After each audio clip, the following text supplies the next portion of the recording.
We're gonna call the school committee meeting to order. The first item on our agenda, actually, before we get there, I don't want to forget this. Alex did an announcement, and I want to start with that, then we'll move to the agenda. Go ahead, Alex, if you're ready. Alex, could you just get Allie in? Put that Yes, on hold your- on, give me 1 second here. Okay.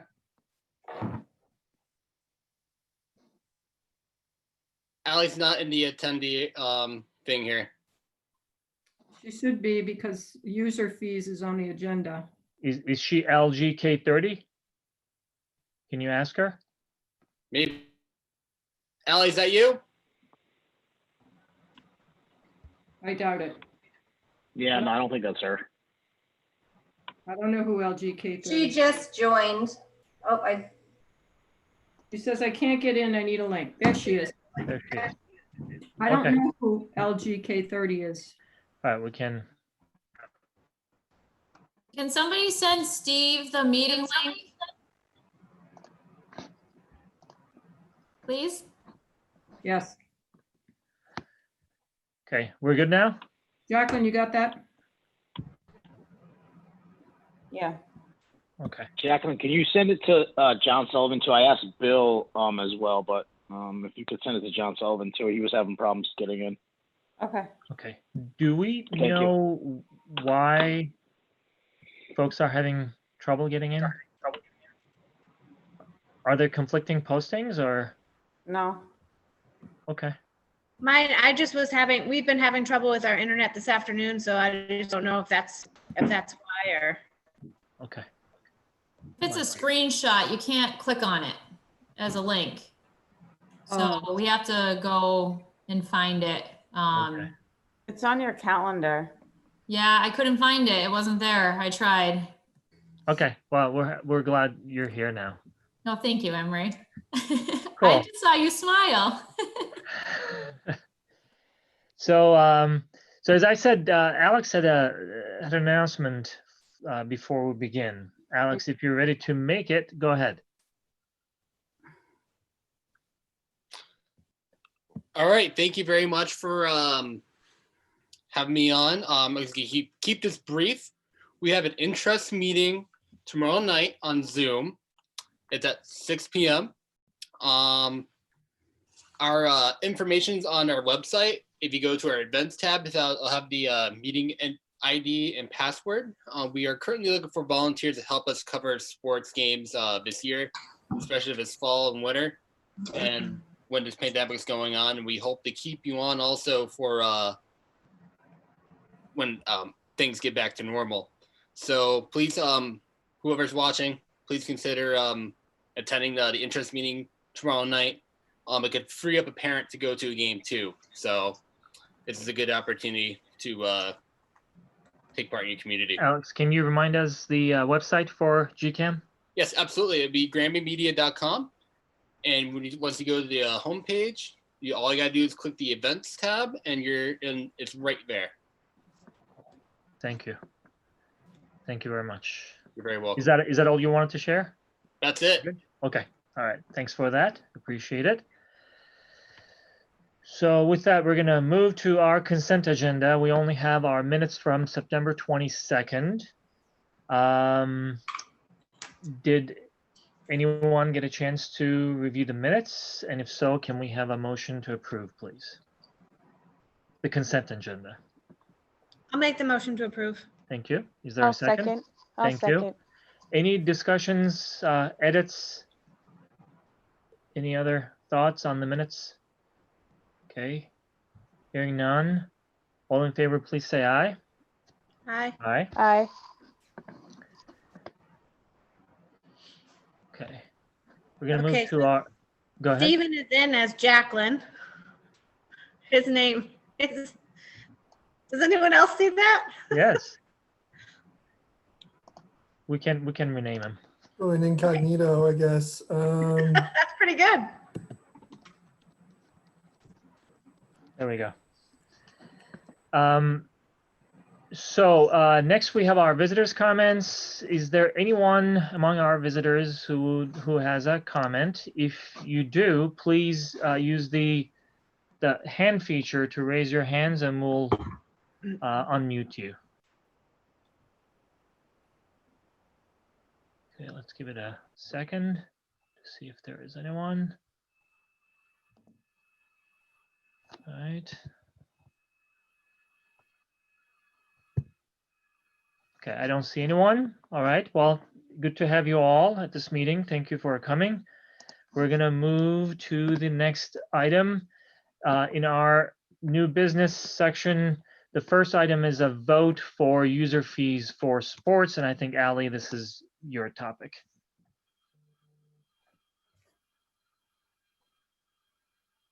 Ali?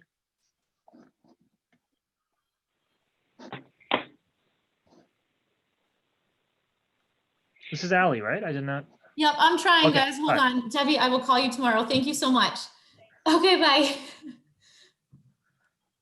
Sorry. No, no worries. Go I ahead. was trying to get her off the phone. Yes, I believe Jacqueline sent you an updated user fee document. If you could take a view at that, that would be greatly appreciated. I did have some info in there, which is different from what we've had. Proposing the idea of reducing the fees for athletes. Our base fee is typically $150.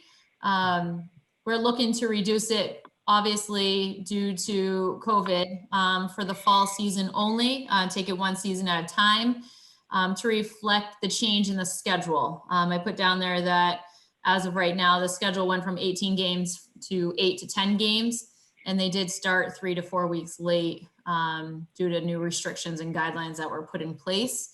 I'm hoping to propose a new fee of one player of 100. I think it's supposed to say 2 players or more. Sorry, Adam, did I mess that up? Was it supposed to read 2 or more players? 2 players, 75, and 3 or more, 50. Yeah, it should have been, 3 or more players would be $50. Okay, so I just forgot to type that in.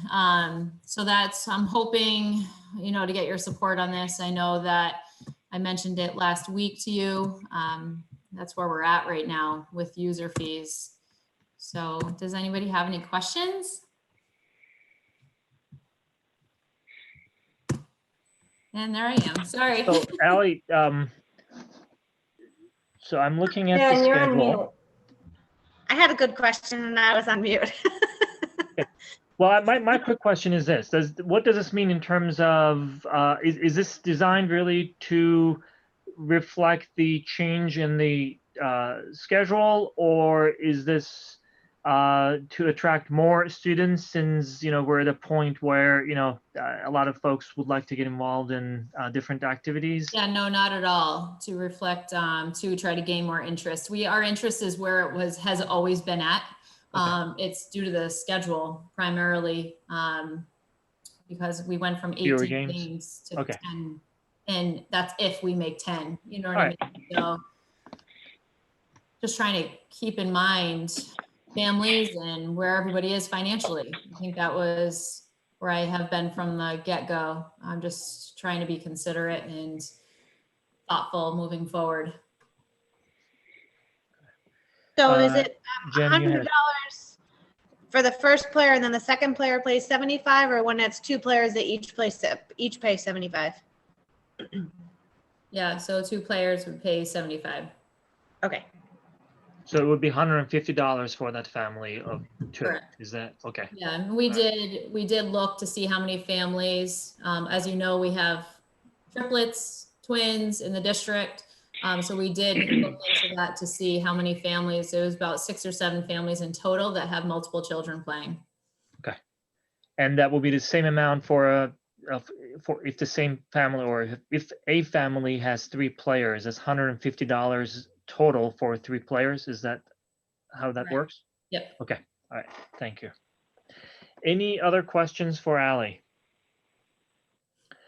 Okay, with that, we need to take a vote on this one since it is changing the fee structure for sports. So is there a motion to approve the proposed fee structure. I'll make a motion to propose the fee structure for the FY 2021. I'll second. Actually, yeah, this is fall only. Okay, so it's there. I think, Steve, were you raising your hand? Okay. Is there a second? Yeah, Emery, I just want to make it clear, and Ally, we both want to make it clear that this is just for this current fall Right. season. Yep. Okay. Thank you. And we'll revisit this for basketball in the winter and whatever the other spring sports are as well. Yeah, so like the fall, the winter, then the floating fall, if we had anything for floating fall, and then spring and summer or whatever, it is, there's like a couple extra seasons, right? So every time we will vote on it. Yeah, that's what Ally and I were thinking. Is each season we'll just vote on new rates. And Ally, I don't mean to take this over, but we talked about it today. Like basketball obviously plays more than 8 to 10 games, so we were trying to factor the amount of the season that would be played into the amount that each family would pay to sign their kids up. So when we say revisit, we're not going to revisit this because our normal structure is different. What we're saying is that we may come back with some changes similar to this one that we're talking about for the upcoming seasons as well. Correct. Okay. So we had a motion from Jen Millette to approve the proposed fee structure for fall 2020. Is there a second? I thought Stephanie already did. I did. Oh, you did? Okay, sorry, I did not hear that. All right, any other questions, comments, discussions? All right, all in favor, please say aye. Aye. Aye. Aye. Any Aye. opposed? Okay, approved unanimously. Thank you, Ally. There is another thing in our folder related to esport. Was that meant to be for this one? The date doesn't match, but No, that's me. That's me copying, right click, make a copy of document. And I realized that today, this afternoon, when it Okay. still said esports. So that one can get deleted out of there. Okay, It no should worries. have updated because it's the same exact document. Yep. Because I did change the name, but I didn't realize that until like 3 o'clock today that it still said esports on it. Okay. But no, everything, like, I'll just take one more minute and just let everybody know that the girls opened up yesterday. It's pretty incredible to see them out there. The guidelines that we knew were going to be challenging were certainly challenging. They definitely took the life out of the soccer game, but it was really nice to see the kids out there. All the parents were amazing. And, we're doing our sanitizing throughout the entire game. I put on several laps around the field, spraying the soccer balls. And again, parents were great. Kids were having a great time. It wasn't the outcome we wanted, obviously, but everybody was pretty incredible. So thank you again for giving them the opportunity to play, because it's really nice to see. And boys took off today. They had an away game up in Amherst. And I still have yet to hear, coaches usually check in with me at night. So I'm still waiting to hear with them about their progress. And yeah, so thank you. It really means a lot to everybody. Thank you for the update. Appreciate it. Yeah. Oh, and Alex, he needs a huge shout out, because Alex, we hooked up like 6 extension cords to the snack shack yesterday and we got power, and he's incredible. And what a trooper to make that live stream happen. And we had 242 playbacks, and Alex, he doesn't hear it enough, but thank you so much for making that a reality, because where it's not all schools are able to do this. And it was really awesome that he and his team came out to do this for us and for the rest of the season. So thank you again, Alex. You are more than welcome. We're happy to do it. And thank you for the recognition, Allie. Appreciate that. I think Alex has more stuff coming up in the next month or so to be able to do even more. So, I'm sure he's going to have many surprises for us, but I appreciate that, Alex. Thank you so much for spearheading that. And as Ali said, doing something that not many other districts are able to do right now. Thank you. You're more than welcome. Again, happy to do it.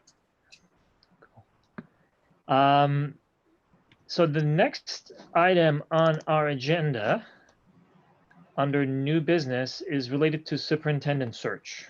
So quick recap on this one. As you may remember, Carol Hepworth took the position of interim superintendent in July of this year. It may feel like it was a couple of years ago, but it was only July this year. And Carol agreed to be with us as long as it is needed and through the end of this school year. But that also puts us in a position to make sure that we do our due diligence and put this effort on our agenda as quickly as possible so that we can start pursuing our next superintendent. So I think now that we have a lot of great things in progress, the reopening plans having been put in place, some great things happening in the schools, like the one Ali just shared with us, that some sports are happening, some activities are coming back, and we are able to look forward to implementing that phased-in approach. I think this is the right time for us to go back to the conversation and start the superintendent search process. So what I wanted to do this evening is really to talk about the process and then get the school committee's input as to how we want to approach. There are two ways school districts typically go about finding their next superintendent. One is to look internally into the potential candidates in their own district. And then the second approach is what we are all accustomed to, typically with the help of a consultant.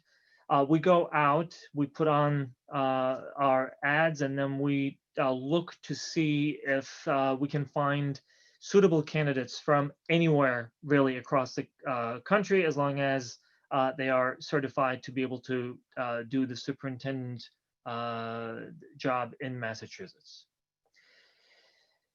So my personal opinion is that there's always a benefit in first looking internally, trying to see whether or not there is any interest in the role, in the position. And if that doesn't turn out to be the case, or if the school committee decides that it would still like to go outside and explore what may be out there, we just go in that direction as well. But as I mentioned, my suggestion to our school committee would be to start with that internal look and then maybe start considering other options as we go forward if we determine that we would like to, as a committee, go broader. Let me start with that. Does that sound a right approach to all of you on our school committee?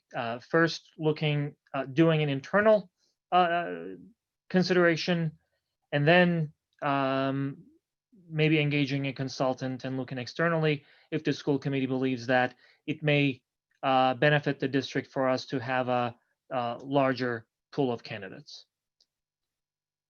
So my question, I guess, is, are you all okay with starting with an internal search first?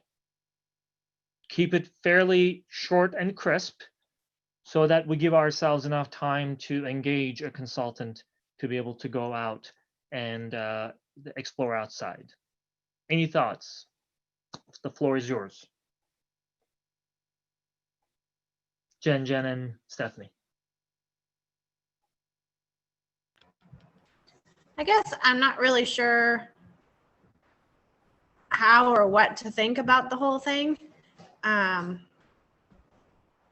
think it would be great if we had internal candidates, but I kind of feel like we're in such a precarious spot. I don't really want to lose anybody in the spots that we're in. So I don't know. I really don't know because I've not been part of one of these before, and I guess I'm nervous because I really just don't understand. I mean, I understand the words that you just said, and I understand how the process works. I'm just not sure if I understand what it means if we do internal, and then if we choose not to go with one of the internal candidates, what that means for us if Absolutely. if it's That- bad.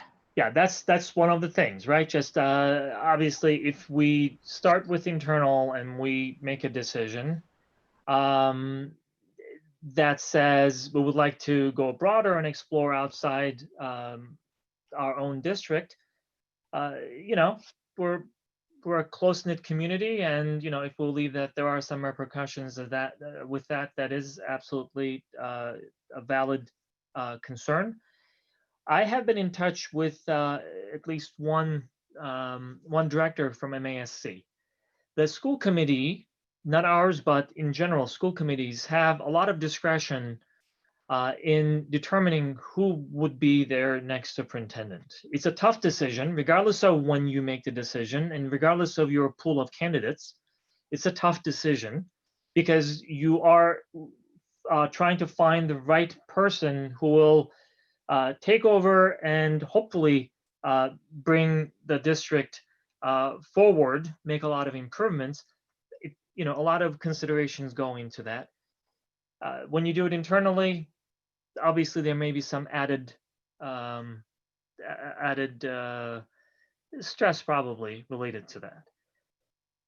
All that said, I would like to think that our decisions are seen as not personal decisions, but with the school committee's collective intent to move the district forward, as I mentioned. So it's not necessarily saying one person versus next. It is really based on all the qualifications that we'll look at and all the objective considerations that the school committee makes. What do we think the five of us, or who do we think the five of us will be the next superintendent? So whether that individual comes from within or outside, I see that really, you know, the main challenge that we need to tackle. I mean, that's one of our primary responsibilities as a school committee, and the quality of our decision is equally important. So I guess what I'm trying to say, if the school committee at one point says, you know what, we love all of you, as you said, but we really would like to just go outside and explore, at least from my perspective, I would like to think that it is understood as a reflection of the school committee's intent to be a little more comprehensive in its search, as opposed to really, you know, shutting down individuals. So Because can at I the end of the day, one person will be the new superintendent. That's it. Right. So can I ask a question? Sure. Why did it have to be two separate searches? Why can't we just It have? doesn't have to be. I'm just talking about 2 steps.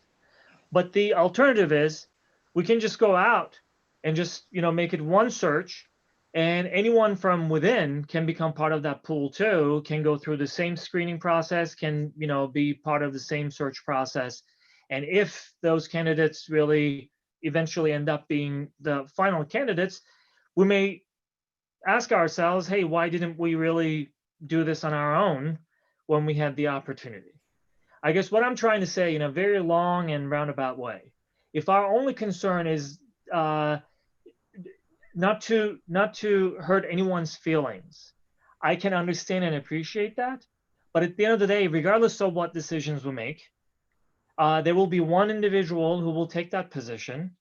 And even if we go with the broad approach and say, hey, you know, let's just go and find a consultant, and, you know, if there are internal candidates who would like to be part of that broader pool, maybe we, the 5 of us, we're not going to be the ones making some of those decisions, but, you know, it may end up being that, you know, a candidate comes from within or outside. I don't think the result changes that much.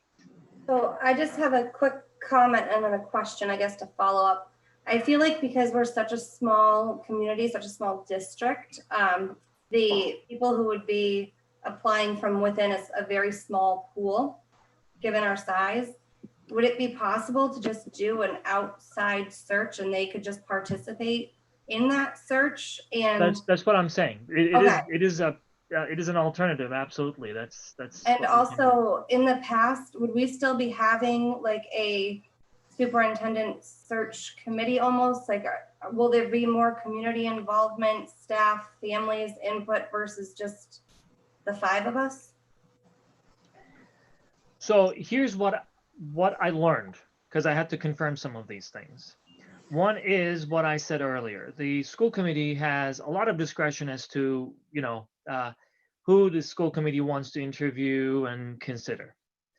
I don't suppose that we're going to have many candidates internally anyway, but that's number one. Number two, if you want to have a screening committee, it cannot be the school committee. Then we have to create a screening committee. If that, as you said, for that small number of individuals, if we want to create a screening committee, it is the school committee's prerogative, but we cannot be the screening committee. And that's number two. Number three, the school committee can choose to go directly, especially if the numbers are small as we expect, and say, we're going to interview all the candidates that are raising their hands and putting their letter of intent and resumes in. That's number three. So the school committee can do that. Go ahead and interview everyone.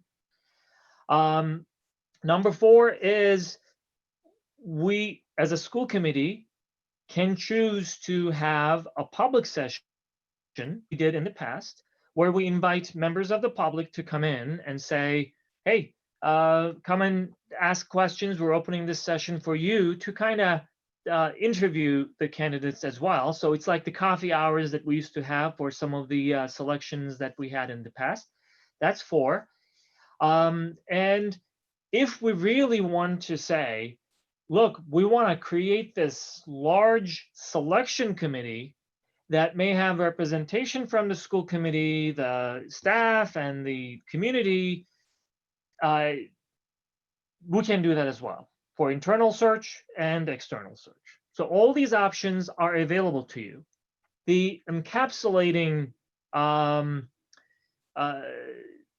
thought is that, especially for the internal side of the search, the school committee has a lot of discretion.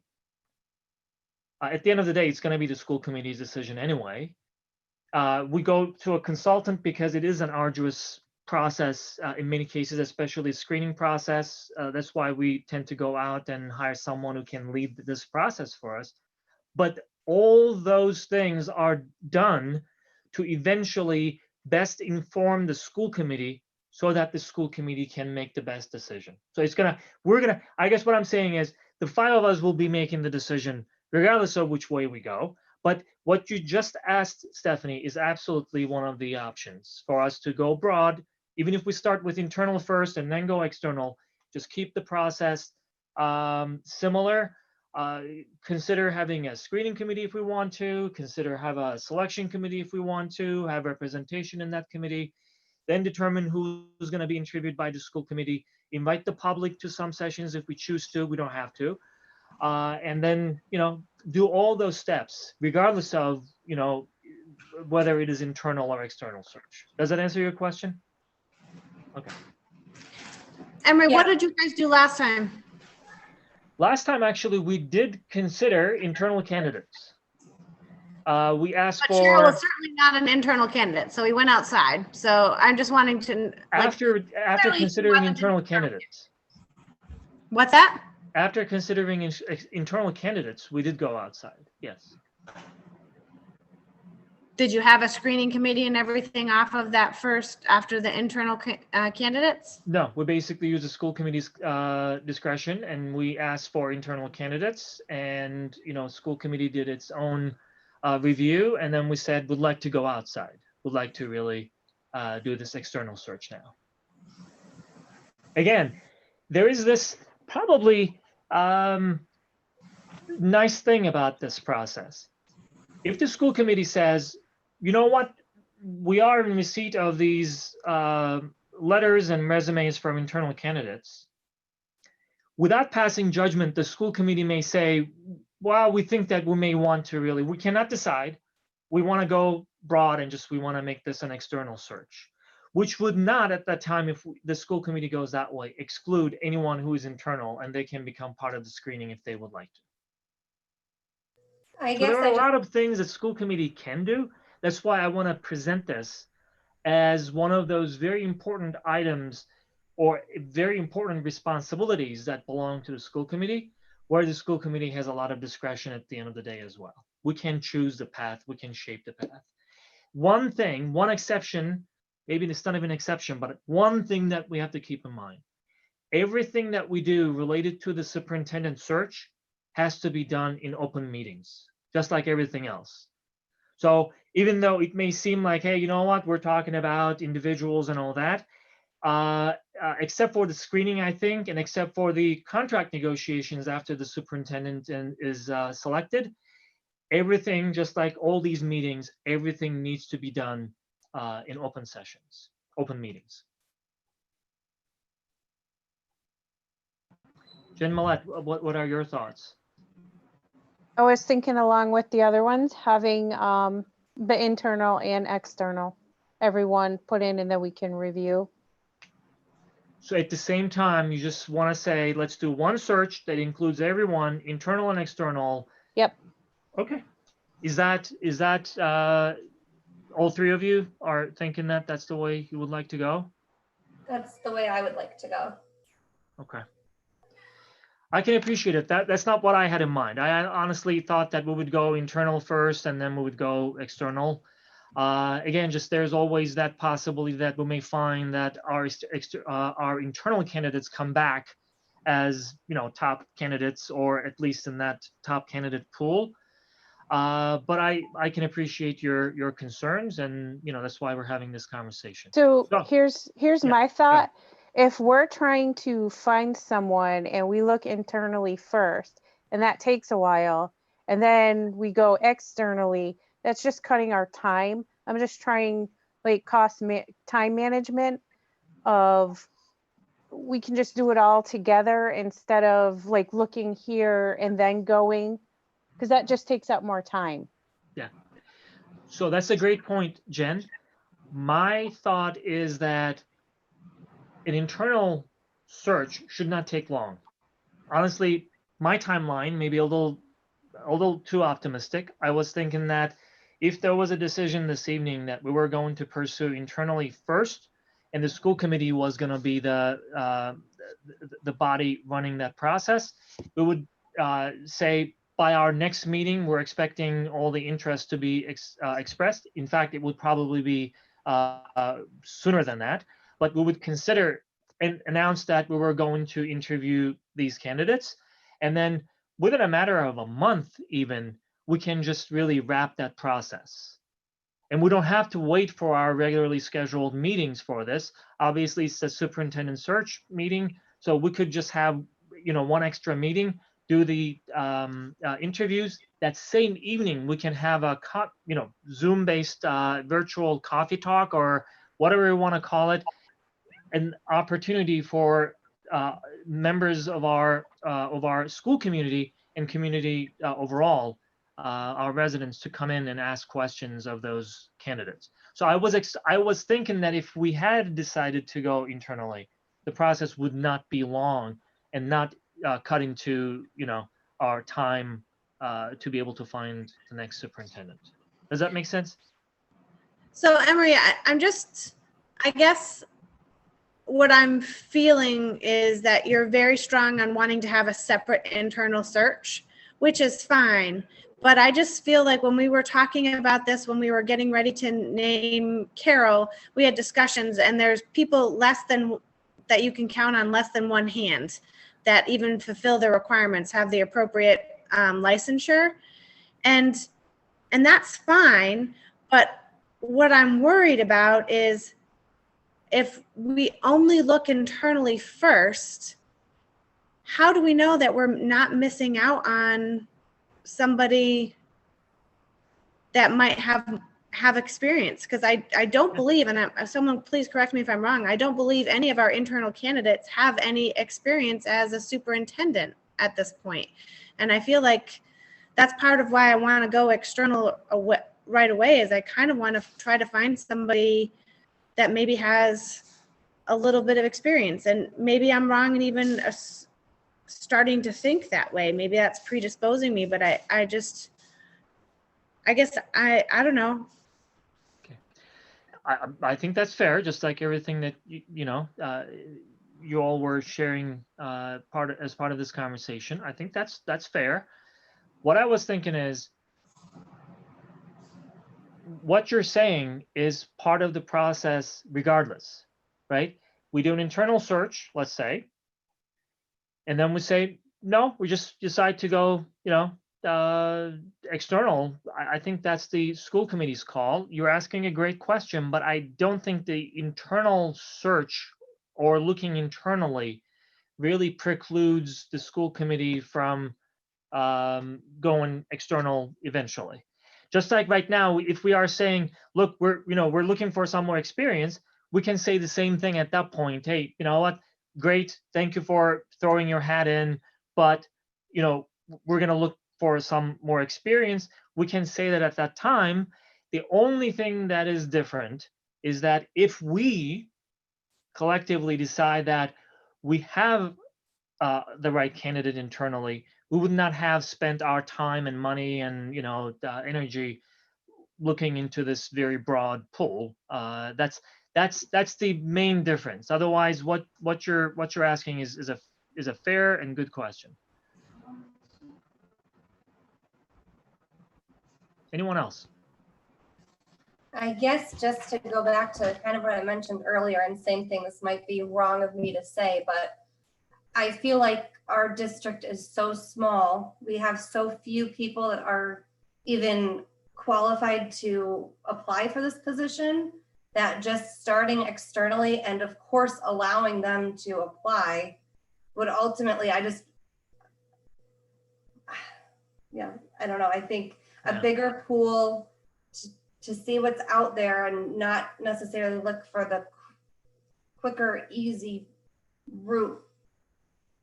I don't know. I just don't see the harm in the few that we do have currently on our staff, like just applying with other external positions, because it's really not many. If we were a bigger community like Chicopee, for example, that has numerous schools where they would have a lot more candidates possibly, I could see starting internally. But I think regardless, we're all kind of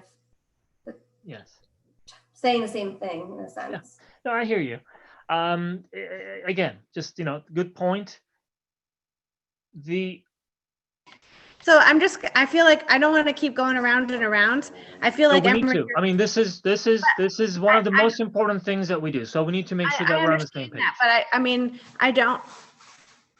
I feel like the three of us are saying one thing and you're not getting the answer that you want. So you keep going back to starting with internal, and that's fine. If that's the way we want to do it, that's fine. But I don't think we need to keep going and talking and saying the same thing.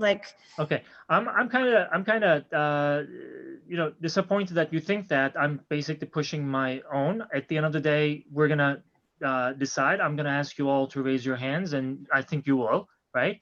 Mm-hmm. So it's gonna be our collective decision. Okay. But that aside, I just want to make sure that everyone can speak their minds. If they have any concerns, anything, just they can share it.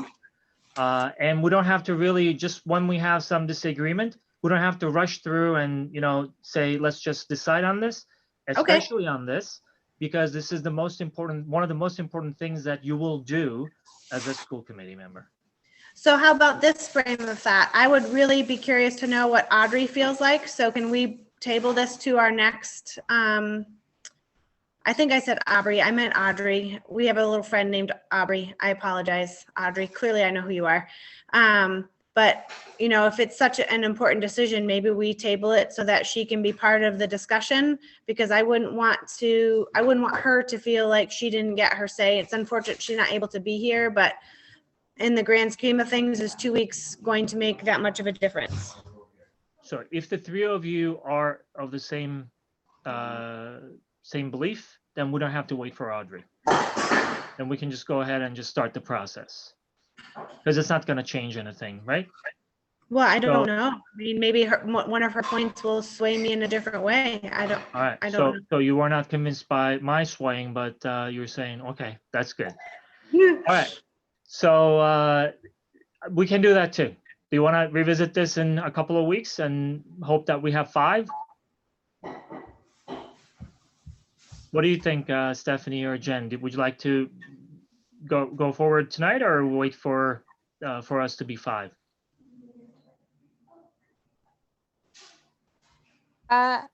If, I don't know, yeah. I mean, I already know how I feel, Okay, just based on looking, it is, we're a very small community. okay. So I think the 3 of you are on the same page. That's good. Thank you for sharing your perspective. That's good. So now that we decided we want to go broad, do we want to go and I'm guessing we are gonna hire a consultant. Do we want to invite consultants to make presentations, or do we want to go straight to one of them? MASC has been the organization that we use in the past. We can do that. Or if the school committee says, you know what, no, we just want to hear from all potential consultants, and we want to make a decision that way, we can do that also. Do all the consultants have different price structures, or how Yeah, does just within $1,000 or so, at least based on the last experience. Emery, Yes. they also need to know that they don't have to go with a agency or anything. You could put We your can do the own- whole thing. If you really think, if you would like to do that, yes, we have then we have to form a screening committee. Then, those individuals have to do the screening. Then, the school committee members and other folks will probably have a little more to do. The one thing that consultants typically do, especially if there are a large number of individuals who are interested, they do the pre-screening, and then they do all the background search. They do some of the work, particularly if there are candidates who are coming from districts that are farther out or even out of state, because it's very difficult for us to really get into that kind of background search or do the screening that way.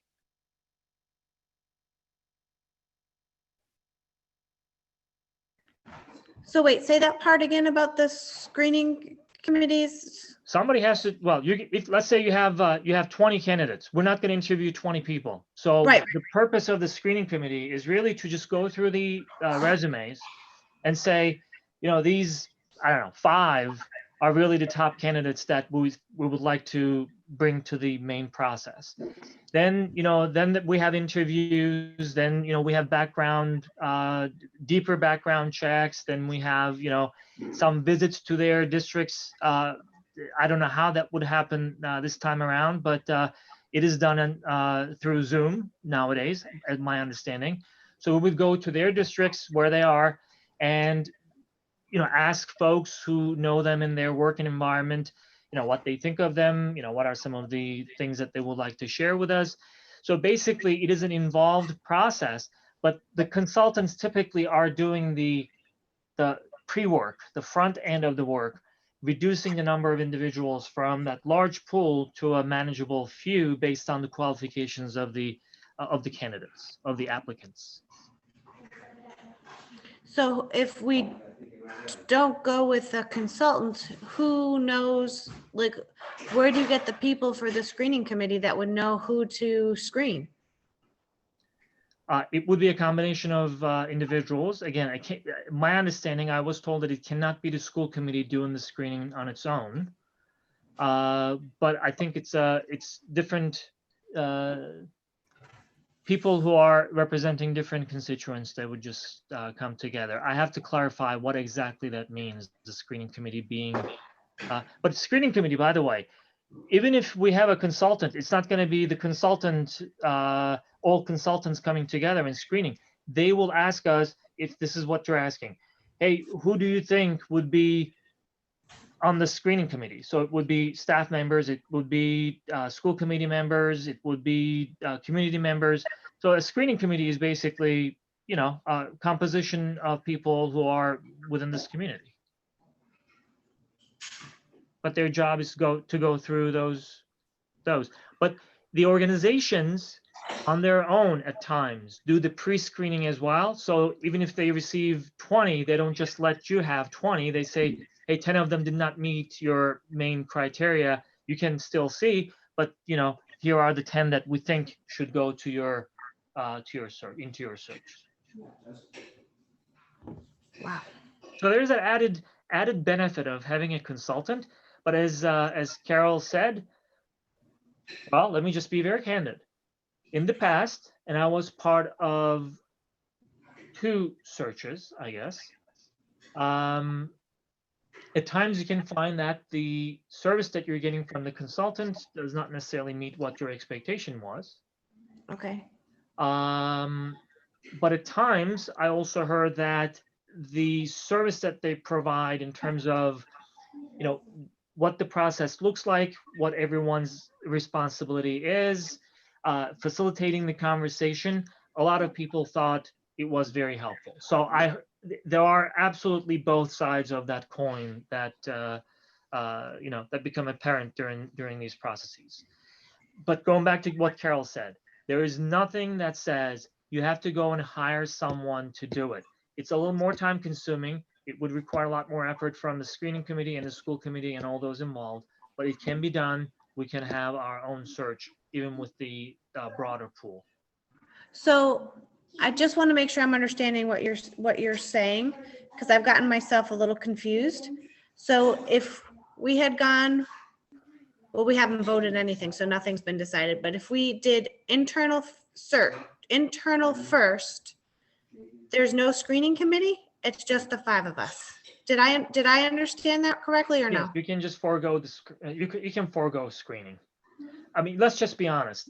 If we were to go internal, the maximum number of candidates that we were going to have was 2, right?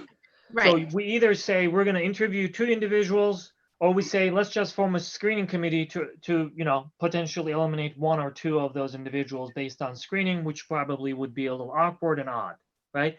So my assumption was, if we were going internal, just, you know, you bypass the screening process because there's no need for it. You're already down to a couple of candidates, and we do the interview, and then we make a decision at that point whether or not we want to pursue outside. So if we went with the combined search, see, you may have just swayed me, Emery, because I'm not understanding the process. See, this is why I'm look at that. So if we had done, or if we did the larger search, the internal candidates would still be part of that search, right? But they wouldn't be screened out. We would still, can we say that we would still want them to be part of the people that we interview? Or would they, I mean. Yeah, so at the end of the day, anyone who has the right qualifications is able to put their name in that hat and say, I am interested in this position. That includes our internal candidates, and that includes anyone else from outside Granby who may be interested. But I don't know if this is what you're asking. If we say, no, we're not going to go with the consultant and we're going to do all these things on our own, at one point, you know, our decision will involve looking at a pool that includes those internal candidates and making a decision that way, one way or another. Screening committee will be a multifaceted committee. So if I did not misunderstand one of the concerns that 3 of you raised earlier, I think what you were saying, and I don't want to, you know, if I'm off, correct me. Hey, this is a small community. We really don't want to just say yay or nay based on a couple of interviews that we may have. We would like to just, you know, keep this pool broad, even if eventually it just comes down to the individuals that we may have in our own district. Right. Right. I think. I'm so confused, honestly. This is, I mean, this is not, the superintendent search is really an interesting process, and it is confusing. It has its pros and cons, regardless of which way you choose to go. But at the end of the day, again, just, it is an important decision, so I appreciate all the questions. That's all good.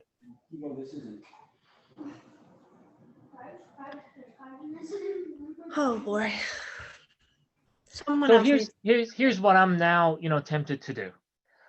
Now that we brought it up and just put this in motion, why don't we give ourselves, that next week or so to think about this? And that may have the added benefit of having our full committee when we meet next time. Based on what we discussed today, new questions may be triggered, and let's find answers to those questions before our next meeting, so that when we come back with Audrey joining us, we can make a decision at that time as to what we are doing. Would that be okay? Just a question. Yeah. What was the cost the last time? Last time the cost was, I'm speaking from memory, it was around $11,000 for MASC. It was I think it was a little over 12,000 for I don't remember their acronyms, but there was one more. NIASC, I think, was the one that we interviewed. That was a little over $12,000. So that is roughly, the ballpark figure for these searches.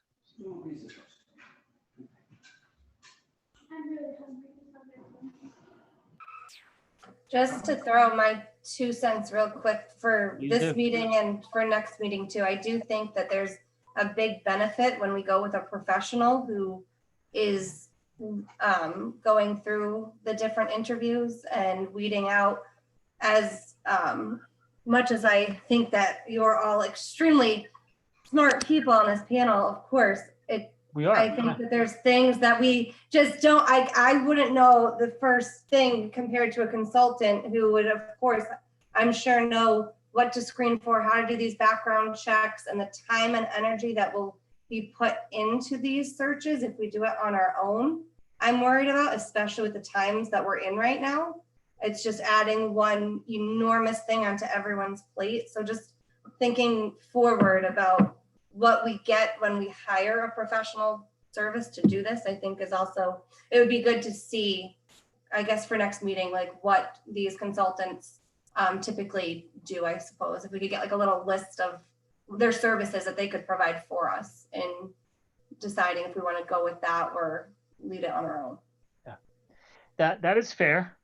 Although, having been a consultant for many years, I will tell you that I have full trust in the ability of our committee and folks who would be joining the selection committee to ask a lot of great questions. And the consultant's role is to really feed off of those questions that people who are closest to the community ask and facilitate it, not necessarily direct the conversation one way or the other, but they add a lot of value when it comes to that screening process, especially if the candidates are from faraway districts where we may not know much, but they may have some internal knowledge of it because they are very close to all these search processes in their day-to-day work.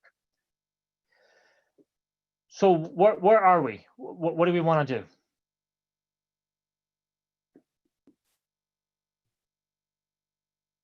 Let's just go one by one then. Are we saying that we as a committee don't want to just go ahead and do? What is our thought about doing the internal search on our own as a school committee, which was the first thing I brought up? Up or down, just, quickly, just give me an indication. All right, that's good.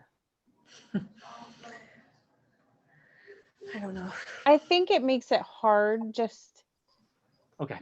it does. It makes it difficult. I can understand doing the internal first.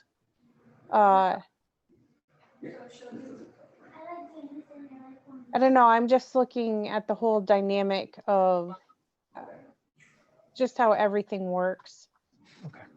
So, are we hearing you say that you have concerns about going that route of doing an internal search by the school committee? Just you have some concerns about that. Stephanie, same? Yes, no? You have concerns about doing the school committee doing the internal search first as a first step? You're asking for the broader search? I mean, yeah, Okay. simply, I'll say yes. All right. How about you, Jen? So I feel like I don't want the internal candidates to feel shunned. I very much want the internal candidates to apply. I feel like we're talking about less than 5 people. Realistically, I feel like there's 2 people. Probably. And so I don't want either of those people to feel like we don't want to consider them. No, There's a fairly certain so like that is not where it's coming from. no, I think I understand all of you. And I will tell you this. I would personally encourage our internal candidates to absolutely be part of this process, regardless of which way we go, because one reason why I really look internally, even in my professional work, there is that benefit of having people who understand the organization, whatever that organization is. It can be a school district, it can be a company, it can be whatever. So there is that benefit. So I will, regardless of which way we go, absolutely, we will encourage our internal candidates to be part of that. It's just a matter of us determining the process, which path we want to go, which approach we want to take. So I understood all of you. So here's my takeaway to wrap this up. I will come back with more information about potential consultants next time for us to make a decision which way we want to go. I don't even know if there's more than 2. We only interviewed 2 last time that we engaged a consultant. So I will find out, who else can be part of that process. I will bring more information with the expectation that at our next meeting, we will that's our meeting. We're just moving forward after that. The search begins basically with the next meeting. Fair? Fair. Okay. All right. So that's what we're going to do. Thank you all for your input. Appreciate it. Moving to our continuing business section.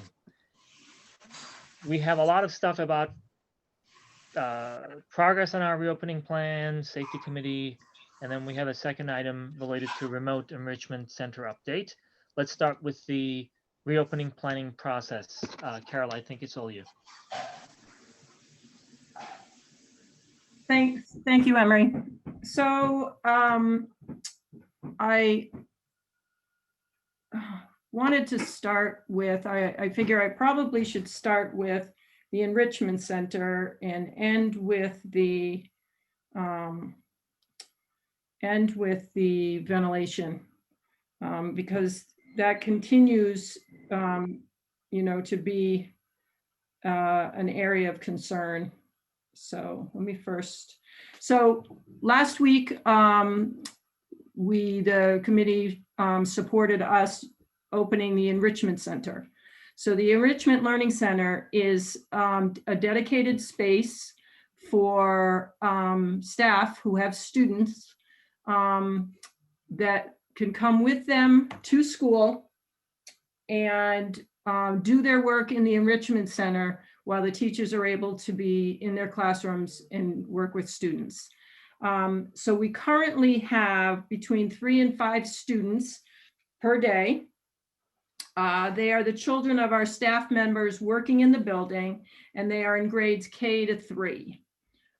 Students work remotely with their teachers So we've hired a dedicated substitute, full-time substitute teacher under the supervision of this permanent substitute. They take breaks, they eat lunch, and go outside under the supervision of this program leader. If students finish their work early, the program leader provides enrichment activities for them to do while they're there. We have heard from 4 families. I know Stephanie was put that out last time, that we have families in the community. We have heard from 4 families that are interested in the program. They are parents of East Meadow students who work as educators in other districts. There are 6 students total from the 4 families that would be eligible for the program. We are in the planning stages and we'll be ready to go. I think the way we've worked it is as their grade levels start, we will bring them in. So they would be in for their regular cohort and then they could participate in the Enrichment Center, the second cohort. So committee asked last time for me to, provide them an update. So that's where we're at right now. Does anyone have any questions? Yeah, maybe I wasn't here last meeting, but in terms of the timing, I'm happy to hear that there are parents who have that educational background or, professional knowledge to be able to help. Is this happening at a time when they will be available, those individuals who will be supporting this effort? Is that? So we hired a teacher for this position. Okay. So it's a single person who is manning the Enrichment Center. Okay. So we have cohort A and we have availability for cohort B. Right now, most of the students are all in cohort A. But as time goes on, we may need the cohort B. So okay, I misunderstood. I thought maybe those parents were also going to help with something related to the. No, they okay, were going great. to get to go to work. Okay, that's what I was wondering about. Yes. With Cool. that, Just remind me, Carol, these are all Granby students to begin with. Just their parents are teachers in other districts. It's not parents and teachers in Granby. It's both. It's both. Yes. So No. some of our teachers need to be in person. And in order to be in person, when their students, when their children aren't in there, because many districts are in hybrid, when their students aren't in school, they bring them with them to our school and they work in the Enrichment Center and do their work there. So that way our teachers get to come in and work with our students. with that being said, I just have 2 questions. I'm a little confused. You just said that so would the students not come into the enrichment program until they're phased in? So the families currently, as their grade levels open up, we will start bringing those students in as well. Yes. Okay, so my understanding, I thought it was almost for an immediate, so that those teachers in other districts who might be teaching in person right now or hybrid or having to report to their school to teach remotely, I thought it was to help them with their own children. But say we have But not all of them have started either. So okay, so hypothetically, if one of them did start already, say they're teaching somewhere and they have 3 students, 1 in K, 1 in 2, the 1 and 2 wouldn't be able to start until their grade levels started? well, because their cohorts haven't, they would need to be in the center, both cohorts. It wouldn't be the opposite cohort where they would be with their class. Does that make sense? So right now we have a cohort A. All of the kids go somewhere cohort B is what is happening right now. Okay.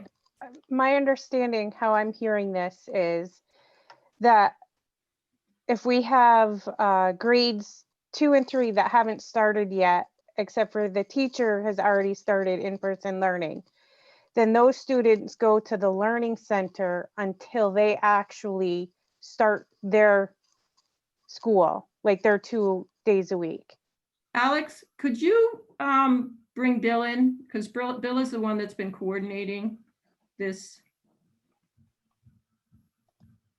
I apologize. Could you repeat the name? Bill Latoy. I got it. Sorry, Carol, I thought I understood it and now I'm super confused. Okay. Go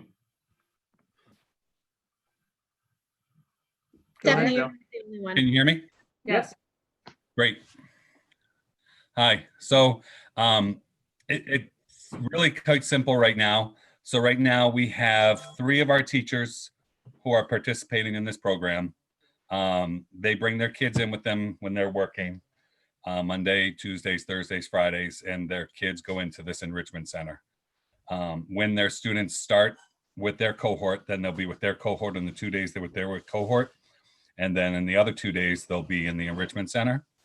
And for the students that are joining from outside, as Carol explained, we're trying to wait, well, two pieces of it, right? We're waiting till we can figure out what's going on with Granby Junior Senior High School, because right now we're a little tight on space in the building. So we enjoy it though. It's great being one school, one district, unified, and the little red schoolhouse and stuff. But, you know, it's, when we get more space, then we can start looking at what the program can look like. And if there's parents that are working right away, we might be able to do something and bring them in.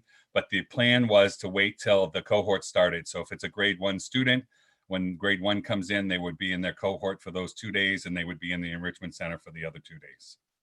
And I've been in contact with all of the families, the other 4 families, explain to them where we're at with it, what it looks like, what we're waiting on, and just keep telling them that we're working on it, and they're appreciative of the fact that we're just even considering this. And our staff members are thrilled. The program's been going great. The students wear their masks in there all day. They are more than 6 feet apart in the classroom. And as Carol said, they take breaks outside. They have their recess outside. There's lots of you know, time for them to social distance and take those breaks. So I just want to be clear that the only students that will be in this enrichment center, because I think this is what I remember from last time, are Granby students. No, Okay, so they I are guess- students, they are children. In order for us to have our Granby teachers in front of our students, not all of them live in Granby and not all of their kids come to Granby. But in order to have our teachers 4 days a week in front of students, we have some families that bring their children to the enrichment center. And the families being those teachers basically bringing their children. Our teachers. Yeah. Our Granby teachers, and So- our teachers. So it's only Granby teachers that it's open to. It's only open to Granby teachers right now.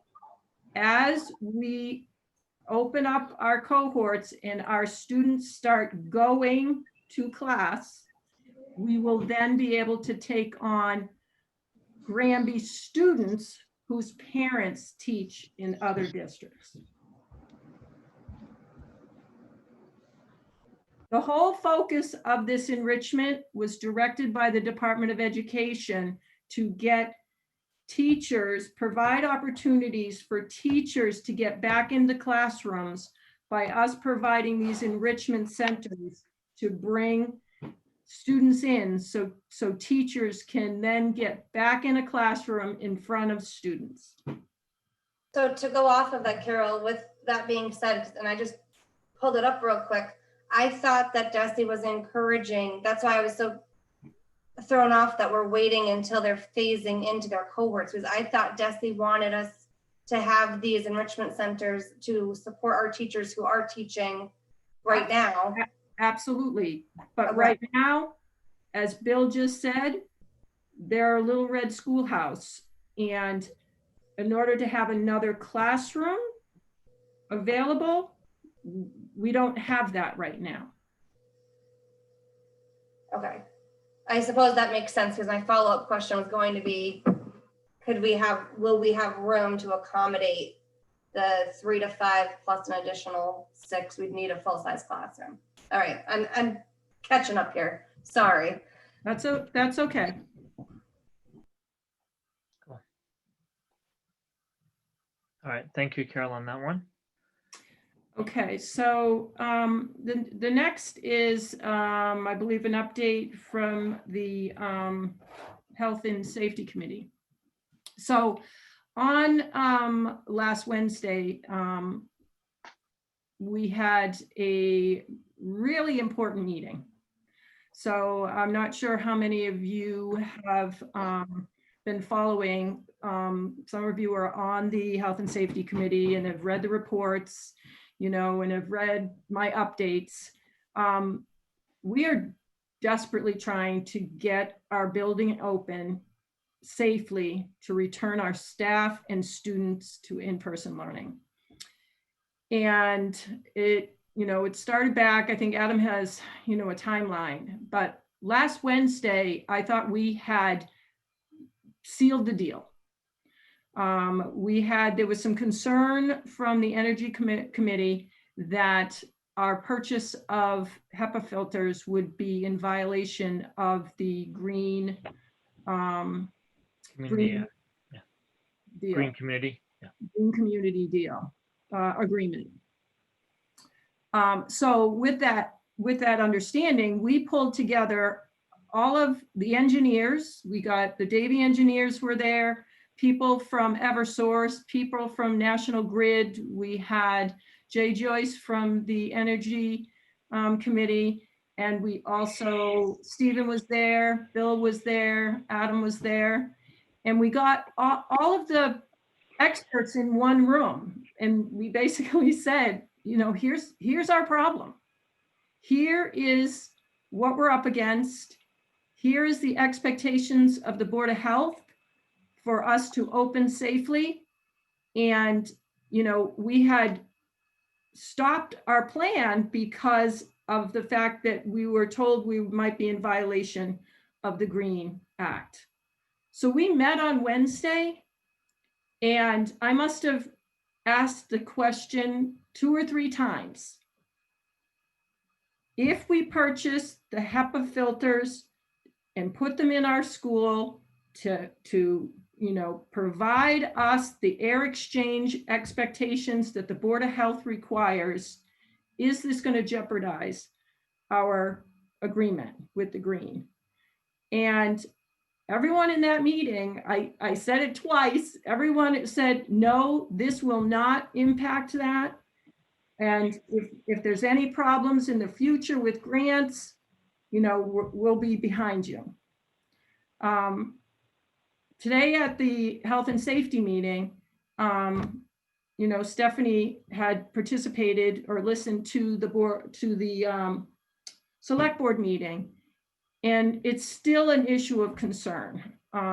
So I know Adam has like the chronological that he's just going to go through to kind of just get all of you up to speed as to everything that we have done to get where we are and for it to still be of concern. So I don't know, Adam, if you'd like to kind of just run down. Yeah, sure. And then obviously, Stephen, Alex, if you're listening, would you be able to, could you bring Bill back in and also John Sullivan? Just, is Bill still there? Okay. Bill's in Here, but maybe John Sullivan. Alex, yeah, can you bring in John Sullivan, please? I want to make sure that everybody that was in our meetings, our phone calls, in case I miss anything, has a chance to just speak up, correct me, or add anything that they'd like. I just put them in as panelists, and I changed Bill from attendee to panelist, so Okay. should be set. Okay, awesome. We do have a timeline. The dates are pretty accurate. Again, most of these conversations, most of the conversations prior to this timeline was between us and the Board of Health, and we had some things we had to iron out with them. But up until now, the last few weeks, the school department, us, and the Board of Health were on the same page. We had their blessing to open.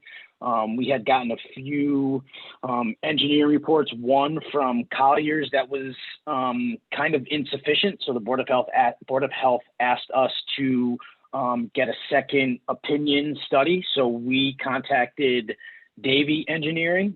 They had done an engineering study at McDuffie.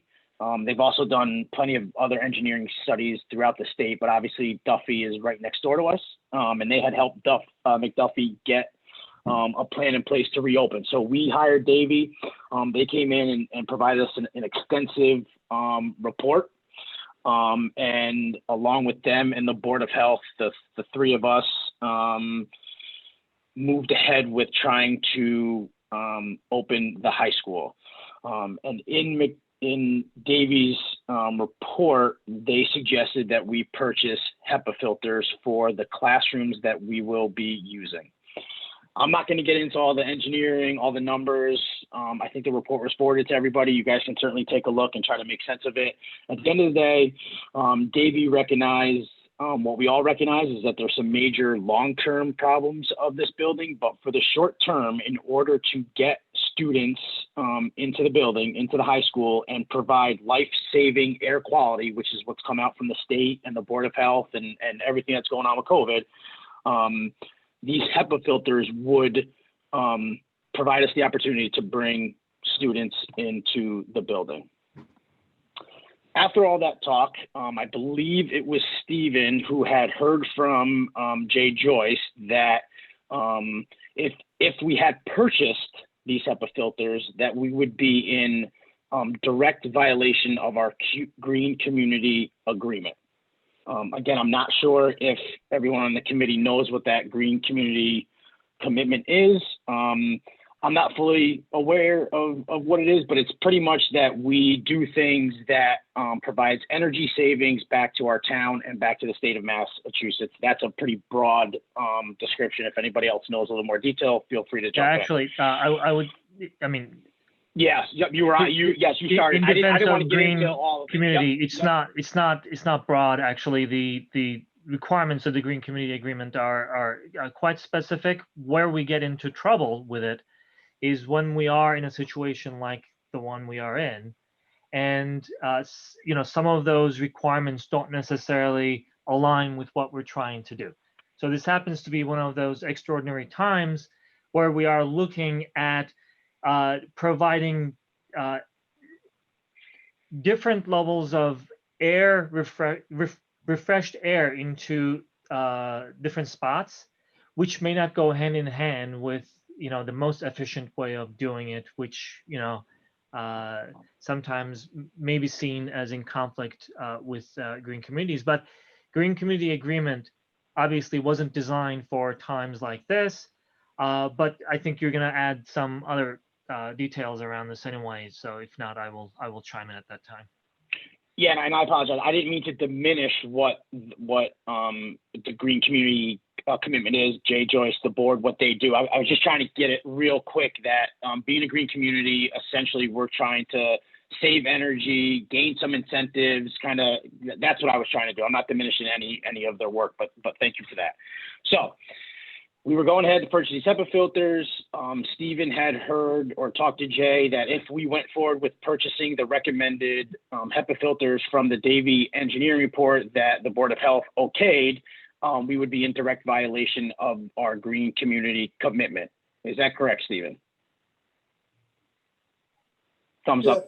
Yeah, Just- that's okay. basically correct. You reached out to Carol and I called them back. And Adam, do you mind if I jump in? I understand what we're, the chronology, but at the end of the day, what does this mean for us, for our, can we just get there and then maybe open to some, because This may be a long, I mean, long chronological, it will, but I think it's necessary. And Carol, obviously, if we want to go that route, you can certainly jump in. But I think, you know, we heard some rumblings of what was said at the select board last night, and I feel like the select board, our school committee, and the town in general is getting half, if most, of the information that is going on between the school and the town. So we're just trying to clarify exactly what's been going on over the last month and now over the last 2 weeks, and the obstacles that we have to kind of climb to get kids back into Granby Junior Senior High School. And I don't think, again, that the select board, the school committee, the town, anyone involved is getting all of the information if you listen to a select board meeting. So I think our goal here was to try to clarify all that and kind of get out there exactly what we're trying to do to get kids back into the school and the obstacles that we're finding ourselves in front of. I have Adam. Just I Jane, go ahead. Did they say how it violates? Like, is it the type? How does this violate? So again, Emery, I understand for the sake of time, but I think, and Carol, stop me if I'm wrong, I think it's very important for us to detail this out, you know, so everyone kind of knows the full story, but that's obviously up to Carol for us to move forward. No offense, but we spent a lot of time talking in circles. About the search for the superintendent. I think this is really pertinent and would definitely like to continue even in length. Okay, so let me just put some parameters around it. I don't want this. Our communication process across this town is not really healthy. I would not really want to play it out the same way at our school committee meeting, the way some of those conversations are taking place on these topics. So the fact that, you know, certain things are discussed without any representation from our committee or, you know, the school administration, where certain things are being said about what you folks are trying to do in collaboration with the Board of Health and in consultation with, you know, from professionals. I don't want to replicate it just because it was done elsewhere. So what I'm trying to make sure is not to stifle this conversation and the information that you're trying to share, but what I'm trying to do is let's just get to a point where we can make the case, because I think you're making an important case. I agree that it is important for us to make sure that we explain that the effort that you all are putting together is really to make sure that we have a safe, healthy environment in our high school for us to be able to go with that phased-in plan and bring in some of our students into the high school building. I just don't want to go into names and who said what in terms of this process and do the same thing that is being done over and over again, it seems, in some other committees across our town, unfortunately. Make sense? Totally. Okay. Certainly. It does make sense, Emery.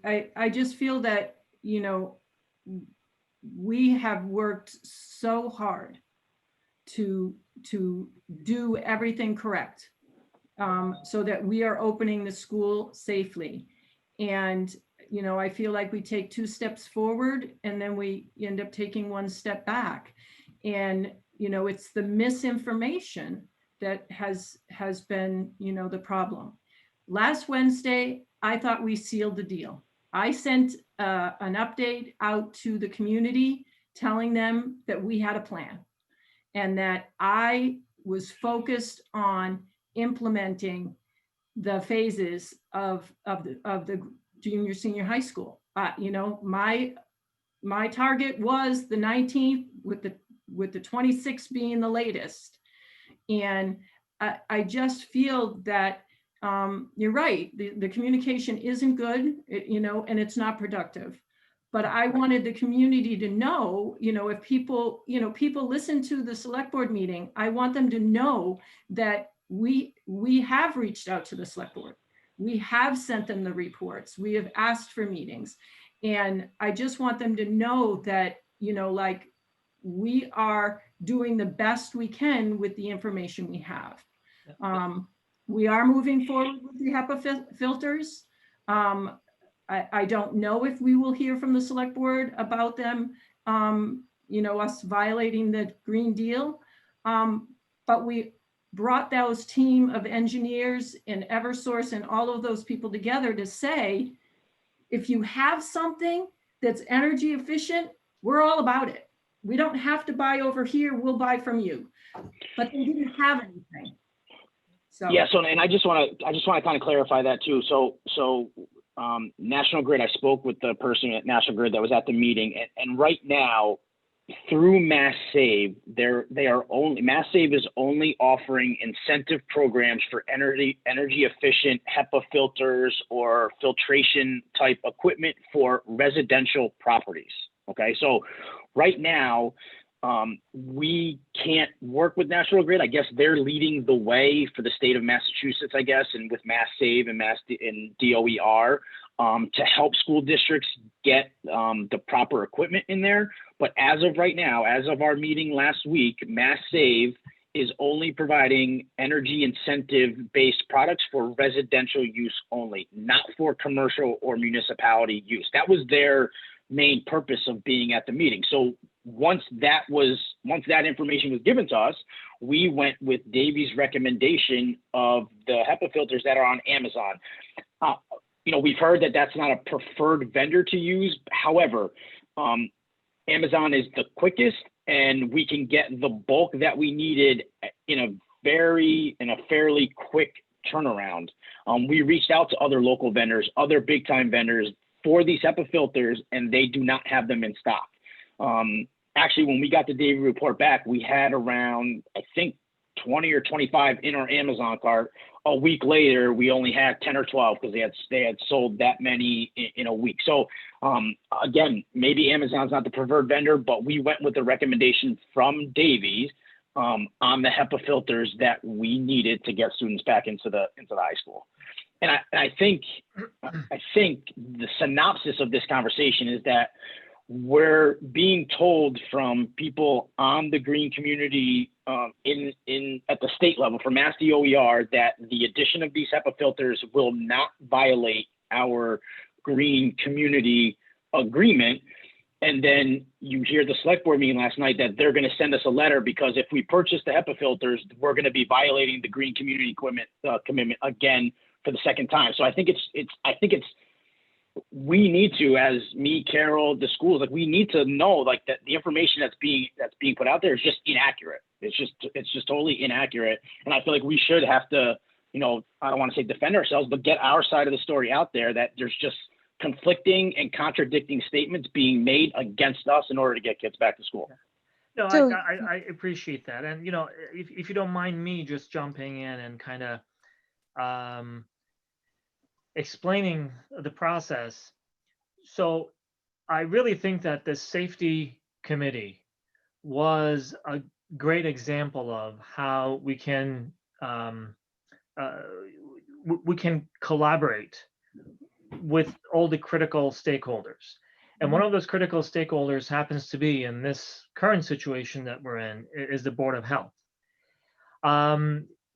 Through that collaboration, we were able to look at, what would work, what would not work, what would be acceptable and not acceptable, challenge certain things, but always with the intent of finding what the facts are so that we could make the final decision based on the facts. So I completely appreciate your frustration. In fact, sitting in a town committee, unfortunately, almost invariably carries some level of frustration because our collective inability to communicate certain critical pieces of information. So in this case, I completely agree with all of you that if there is any concern about any aspect of the decision that was made, and that decision was not made by Adam, was not made by Carol, was not made by individuals who did not know what they were doing. It was made through the collaboration of individuals in the school district, in the Board of Health, two sets of consultants, both of which came to the school district and created reports for us. One of them actually has been invited again, then reaching out to those stakeholders from the state, coming together, having a conversation. So in my line of work, when the same thing is being discussed over and over, only to be just, thrown off track again, we call it waste of time. And we tend to waste a lot of our time by not really going to the facts. So what was decided in this process was that maybe not the best solution. In fact, we called it over and over again a temporary solution to our current circumstance. The HEPA filters were decided upon. A lot of research went into it. A lot of conversation went into it. Consultants looked into it. Board of Health looked into it. And as Carol said, after that meeting with the state stakeholders as well, the thought was, okay, looks like we're on the right track. So now I want to be fair. As someone who worked on the Green Community Agreement when it was first coming out, in fact, as the person who was chairing the planning board as it was passed on the town meeting floor, I appreciate the concept. However, we have to know for sure in writing what the school district is violating when it comes to green community, and whether or not there is any exception, given that we are not in ordinary times, we are in extraordinary times trying to really remedy a situation to do something that we are told by the state to do. Find the safest way to bring some of our students back to our school district so they can have their education. So if everybody holds their own stance based on what was valid in ordinary times, and we don't want to really, talk about anything else, we don't want to really consider the other possibilities, we're not obviously going to make any progress in this matter. So my hope is, and since you mentioned that the select board was planning on sending a letter to us, I'm looking forward to that letter so that we can respond. If we don't receive it, I will tell you that I will proactively reach out and try to understand what the concerns are. But I would also like all the stakeholders to make sure that we don't just make these circles over and over again. At one point, we have to make sure that we have some written evidence of what we are presenting to the others. So we want to find out what we mean by violation of the Green Community Agreement. We want to find out whether or not that is really black and white. That is, hey, who cares about your COVID-19 situation? We will still apply the same rules to today's extraordinary circumstances. If that is what it is, maybe we can just go to those individuals and try to better understand. But our understanding was that there were some exceptions if exceptions were needed, and in fact, these filters that we were talking about were not really violating the Green Community Agreement. That's what we understood. So now I think we are in a position, Adam, this is what I want to understand. I think we're in a position to be able to get that in writing. Is that correct? Yes. Yep. Okay. So that's why I just, all these conversations based on frustration sometimes, cause us to make more circles. What I'm trying to understand is who is in a position from the state to tell us, maybe through our energy committee, maybe through our select board, to say, here's the concern, here's what the violation we're talking about is, and on top of that, here's what you can do to remedy the situation. We were not given that option. What we are given is, you can't do this, but we don't have this alternative option that we can provide to you, which effectively means we cannot have anyone in our high school building. So I have a That question. is the frustration, and that is the circular conversation that we need to stop. All of us. I think we need to stop. If any member of our select board, our dear friends, if they are watching, hopefully, we can have a conversation around this and finalize it, because this is not really anyone's capricious stance. This is a very deliberate effort to find the best way and to find an agreement to be able to make sure that our high school building is ready to accommodate our students. I don't know if this is reflecting what you folks were Yeah, thinking. yeah, that's it. Okay. Yeah, it certainly is. Yep. Jen. So I have a multitude of questions, but I'll start with a couple ones that I think should be quick hits.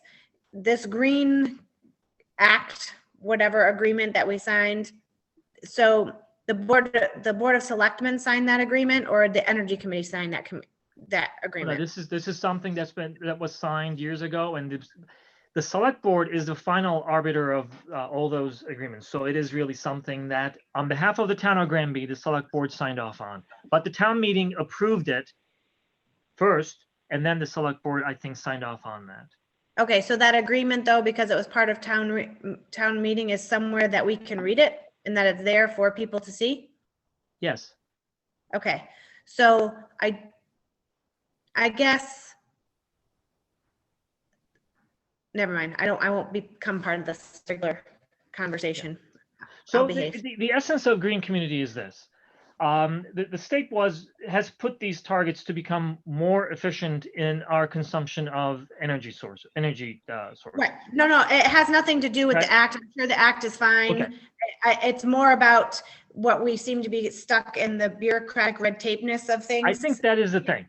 Otherwise, what we are trying to do and what the Energy Committee is trying to do, and I shared the same thing with Carol earlier in a conversation. I personally appreciate that.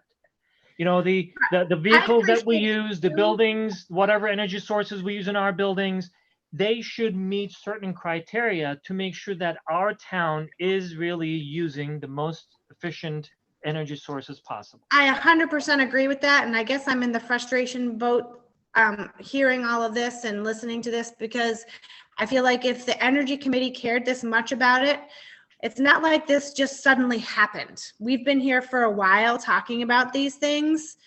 And so the Board of Selectmen, the Board of Health, the Board of Health jumped right in and, they've been part of it. So if this Energy Committee had concerns about what it was that we were going to be doing, I feel like they should be out. We've been inviting people to come to these meetings, I feel like, and they're out there, they're published, and it's not a secret that we're in this daunting time trying to get kids back into the school. So I just feel like, I guess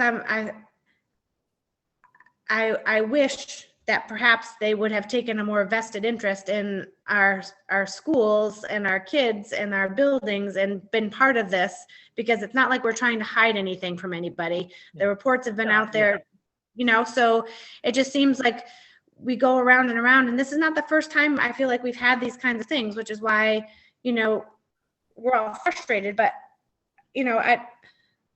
it's baffling to me that people that are sort of the powers that be in town, the one hand doesn't know what the other hand is doing, what we can and what we can't do. We've got all sorts of experts that are coming in trying to help us get our kids back to school, and we're back. And I have to say, I agree with what Stephanie said a little bit ago, is that this timeline, it was really important to go through.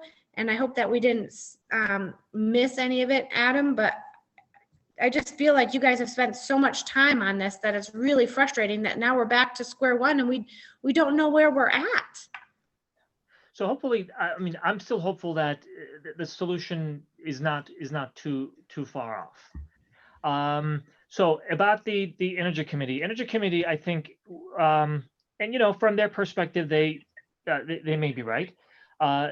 They are expecting that we will, like any other town department, we will let them know if there is anything related to energy sources that are being modified, addressed, in our buildings. But in this case, I think we can just, look at that as, bygones, bygones. In this situation, what we're trying to do really, because I think that's Carol's primary frustration. We understood their concern. And to address that, there was this broader meeting. Looks like everyone really heard different things in that meeting, and everyone heard what they wanted to hear. And we did not necessarily resolve the issue, and we are really making these circular conversations. Otherwise, as far as timeline for, as far as I'm concerned, the timeline is fairly simple. Initially, Board of Health said, your high school building is not meeting the requirements. We brought in one engineering firm. They gave us a set of report. The Board of Health said we need more than that. We brought a secondary one, which Adam mentioned, the same engineering firm that did some work at McDuffie and many other districts apparently in the state. Then based on that, and based on conversations with the Board of Health, there was an agreement that what that second engineering firm recommended as a temporary solution, which are the HEPA filters, was the collective agreement. We were going to use the HEPA filters to address the concerns, and that was going to be, go forward point for us. At that point, we heard that there were some concerns about whether or not those filters were meeting the green community agreement and the requirements of the agreement. And that's fine. That's fair. I don't think any one of us have any problem with that. That the Energy Committee doing its work and then telling us that. What happened afterwards? All the meetings that ensued and the conversations that were had. I think the frustration is again that everyone heard what they wanted to hear, and we are really holding our own instead of saying, okay, how do we solve this problem? Because at the end of the day, it's not really the school department saying, nope, our way or highway, Board of Health saying our way or highway. It is really all of us trying to understand what is the way forward. So when we are hearing about these conversations where the rhetoric is, hey, here's a school department again, they did something wrong, and we need to really, do something about it. That's where I think our collective frustration kind of flares up a little bit. We need to do better than that. All of us need to do better than that. And all of us have to look at what we can do to help the school district, because at the end of the day, individuals we are trying to help are those students that we are trying to bring back to the building to allow them continue their education. Did you say that? This is not already? anyone's. Do we know what the violation is? We don't. That's the thing. The violation is that whether or not the filters that are being used are in compliance or meeting the requirements of a green community agreement. That's my understanding.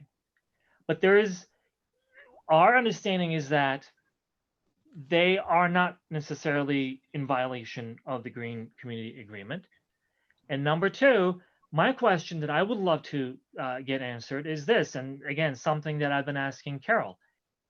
Since the system at the high school is obviously designed to meet the green community requirements at that time, is there any such thing that says now you're going to have a filter that will meet the requirements of green community agreement? Because for everything else that we do in those buildings, when we change the light bulbs, when we do anything related to HV, I think we make sure that we are in compliance with what we need to do. But in this case, it seems like we are trying to find some filters that will be in compliance with green community agreement.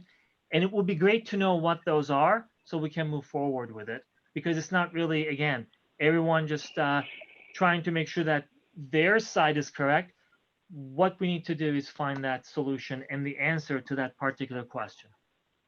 Jen, the answer to that is, so the way Jay explained it is we're supposed to be, and this is HEPA filter and anything else that consumes power essentially in the district, right, should have an energy savings, that energy saver sticker on it. Okay, Right. that's how we know that it's automatically approved by the energy committee to be installed into one of our buildings. Okay, so the problem came up when they either saw or heard that the HEPA filters that we were going to purchase did not come with those energy saving stickers. Yep. That's why National Grid, Jay included National Grid in our conversations, because National Grid, at least for the state of Massachusetts, is leading the way on helping districts get HEPA filters and any other devices that they need into their buildings. So National Grid was included. The conversation that we had with National Grid is that as of right now, Mass Save is not providing any rebates or incentives to commercial or municipal buildings. So therefore, even though our HEPA filters don't have the energy saving stickers on it, that's our only option at this point. That's all we can buy and that's all we can install into the building. What the energy committee is saying, okay, because they don't have that energy saving sticker, we're already going to assume you're in direct violation of that agreement, when that's not what we've heard from the experts that we were all in the room with. So I just wanted to make sure that's Right, clear, thank you that for that, Adam. the energy committee really wants us purchasing things that have that energy saving sticker on it. And then there's no question about whether we're in a violation or not. So is the that- Green that- go Community ahead. Act unique to Granby? No, No, it's a statewide, probably So a it's a statewide nationwide, but thing. it's a statewide. So it seems to follow that the people that we're talking to are experts, would be versed in what this Green Community Act is, no? you would hope so, yeah. Yes, again, Jay included National Grid because they are leading the way, at least in the state of Massachusetts, for the work that's going on for incentives and rebates right now. Only at this point, though, for residential places. If I may too, I think part of the current stance of the Energy Committee, as I understand it, I think speaks to something Emery said before, is we're in a global pandemic that the Green Community Agreement, when it was originally, was originally written, didn't plan for this. So there are likely going to be decisions made that might provide districts and towns and municipalities some flexibilities. I think what the Energy Committee is saying, those things haven't been made yet.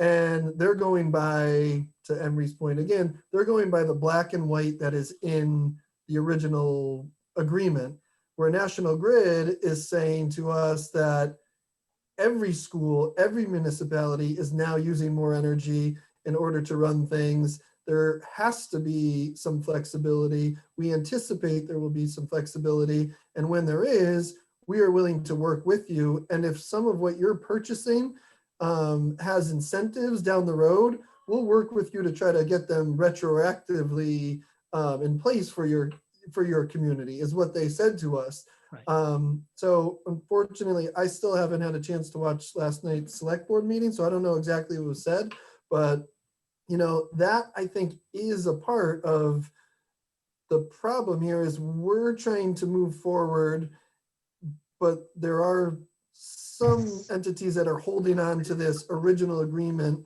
and because the flexibilities haven't been put in black and white, there's some hesitance there. And then the other thing, I think that was a bit of a struggle, to be honest, for us. And I know Bill and Adam and Carol and I were there last week, and John Sullivan. And, when we were originally told that kind of put the HEPA filters on pause, we were under the impression, it was implied that it was due to it not falling in line with the Green Community Agreement. On Wednesday, we were told that DOER had concerns because of the decibels of the HEPA filters, not because of the energy portion of the HEPA filters. It sounds like that sense has changed again, but that is what was said at the meeting on Wednesday, is that it wasn't about them not being energy efficient. It was that they were worried about the decibels of the filters. So meaning they'd be Stephen, I too just loud? wanna, That's what Say that again, Jeff? DOER had originally responded back. So that was the first time we heard that Wednesday, and we kind of moved past that. But now it seems like we're back to the green or the green community agreement.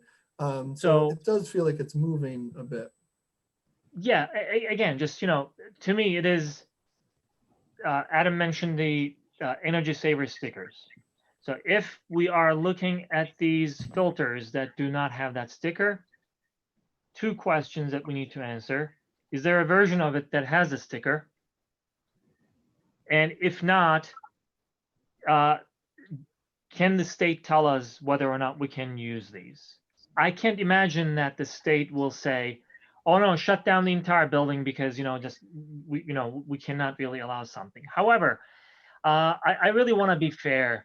So based on what I know, I want to share the Energy Committee's position, at least the way I understand it also.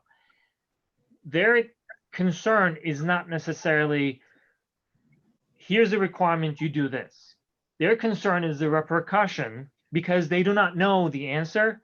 Their concern is the repercussion. And the repercussion could be, after so many violations of the requirements of the Green Community Agreement, a town technically can be told that they're no longer part of that agreement. What that means to a town is really, there are a lot of incentives, a lot of grants that can be obtained through the Green Community Agreement, which the town of Granby had done in the past. The town would be deprived of those. So not knowing the answer to the questions that I just mentioned, I think the Energy Committee is concerned, hey, if we are found in violation of the requirements, would that jeopardize any future grants that we may get as a town of Granby? And I completely understand, respect that. That's good, being good stewards of their roles and responsibility. That's good. However, again, we need to be able to do two things. One is, let's just talk to each other with the intent of solving the problem. And two, if we are down to deciding whether or not a filter has to have a sticker, and if it doesn't have it, what the alternative is, and whether or not we can, in these times of extraordinary times, we can go ahead and use that filter that doesn't have the sticker. I think we need to answer those simple questions in my mind. And I can imagine that the Energy Committee will not be the decision maker on that. So let's find the decision makers, get it in writing or getting in recording, whatever it is, so that we're all on the same page and move forward. Because at the end of the day, we're not doing this to satisfy our own needs to be right. We are doing this whole work. And I appreciate, Stephanie, what you said earlier. The chronology is important because there was so much work that went into it. Same with Carol, same with Adam, same with all of you who were involved in this process. Let's just wrap it up in a way that will get us where we wanted to get to anyway, and start the phase in plan in our high school. So did we actually purchase the filters, or are we still on pause on the filters?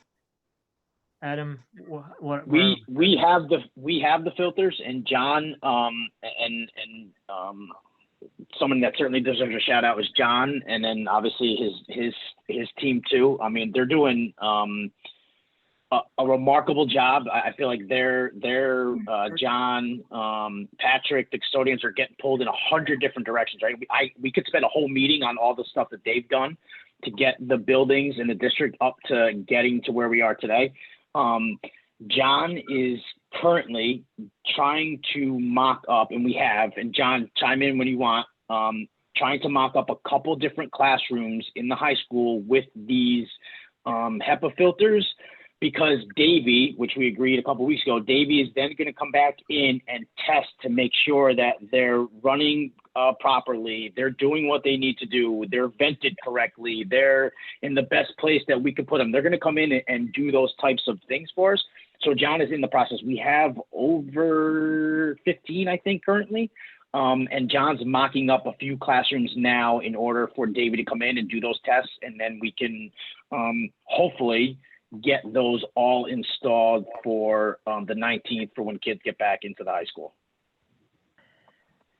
Jen Millett, did you have a question? Yeah. Did anybody talk to the state? So Jen, so again, and I know, again, the participants at the meeting at the high school last Wednesday were myself, Stephen, Bill, Carol was on the phone, John Sullivan, Jay Joyce, Davey, the two guys from Davey, Engineers. a representative from National Grid, Tom, Cheryl from, I believe, I'm not sure exactly where she's from, but she represents the green Eversource. community. Eversource. Okay, Eversource. And then there was the other guy who had the other Solar blocks. solar block, but then there was the other guy who had the other device that we could install without HEPA filters. I'm not sure what his name was. So that's who was at the meeting, and it was asked by Carol, it was asked by myself, it was asked by John, Steve, everybody multiple times. It was asked to Cheryl and it was asked to National Grid. If the school installs these HEPA filters, the one that Davey is recommending, the one that we are purchasing from Amazon, the one that aren't necessarily energy efficient, if the school installs these HEPA filters, will they violate the green community commitment that they have? And they each time, all of them said no. So Adam, Okay, so those if we want to individuals, get that in writing, Emery, if we want to get that in writing, sure, but it was multiple times from those individuals were emphatic that we would not be in violation of the act. I And we understand, also but I have want to an go back. email from, sorry, we also have the email from National Grid that says that they don't have a problem with the plan at this time. So I think going back to Jen's question, I would like to make sure that I'm clear on that. Mhm. Do we have, or did we have any contact with the state? At the end of the day, these are all companies that are telling us something based on their Are you experience. talking the Department of Education? Well, there is a green communities department, actually. We can, are we able to go and ask them, hey, this is a situation, here's our school district, here's what we're trying to do. What is your opinion on this? Can the energy committee do that? Can we do that? I think Jen's question is valid. Did we have anyone from the state who I Here's- assume will be the decision-making people? So I was under the assumption that Cheryl, and you guys say she was from Eversource. I wasn't aware of that, but I know that's who Jay deals with in applying for our grants. She's been to the high school plenty of times to check out the boiler room because they're going to do a project there. I was under the assumption she represented the state and that what she was telling us was in conjunction with the state. I don't know who we would reach out to in the state. I would think that'd be the energy committee's job to do, but we can certainly find out. So yeah, because here's my problem. We're sitting here, everybody is trying to help or do their part. We have exceptions to the rule, and right now there are exceptions to the rule. We need kids back in the school. We need them in a safe environment. We need teachers in a safe environment, and anybody else who goes in the building. Right now, until we can get everything where it needs to be, we have to have an exception. So that's why I'm asking, has anyone actually reached out to the state and said, are there exceptions to maintain our green community? I mean, because we have a lot of consultants, but if they're saying, yes, at this point of time from like November to March, we're going to make an exception to it. So no, I mean, I don't know. I haven't. I don't think anybody else has. I thought, again, I was under the assumption that the people that were at the meeting represented voices from the state, but I guess not. So I'm not sure. And just to clarify, Cheryl Ray is from Energy Source, not Eversource is what the email says. And I think, and maybe mistakenly, I was under the same impression as Adam, because it was said multiple times that the Baker-Polito administration has tasked Energy Source and National Grid with addressing this issue. Right.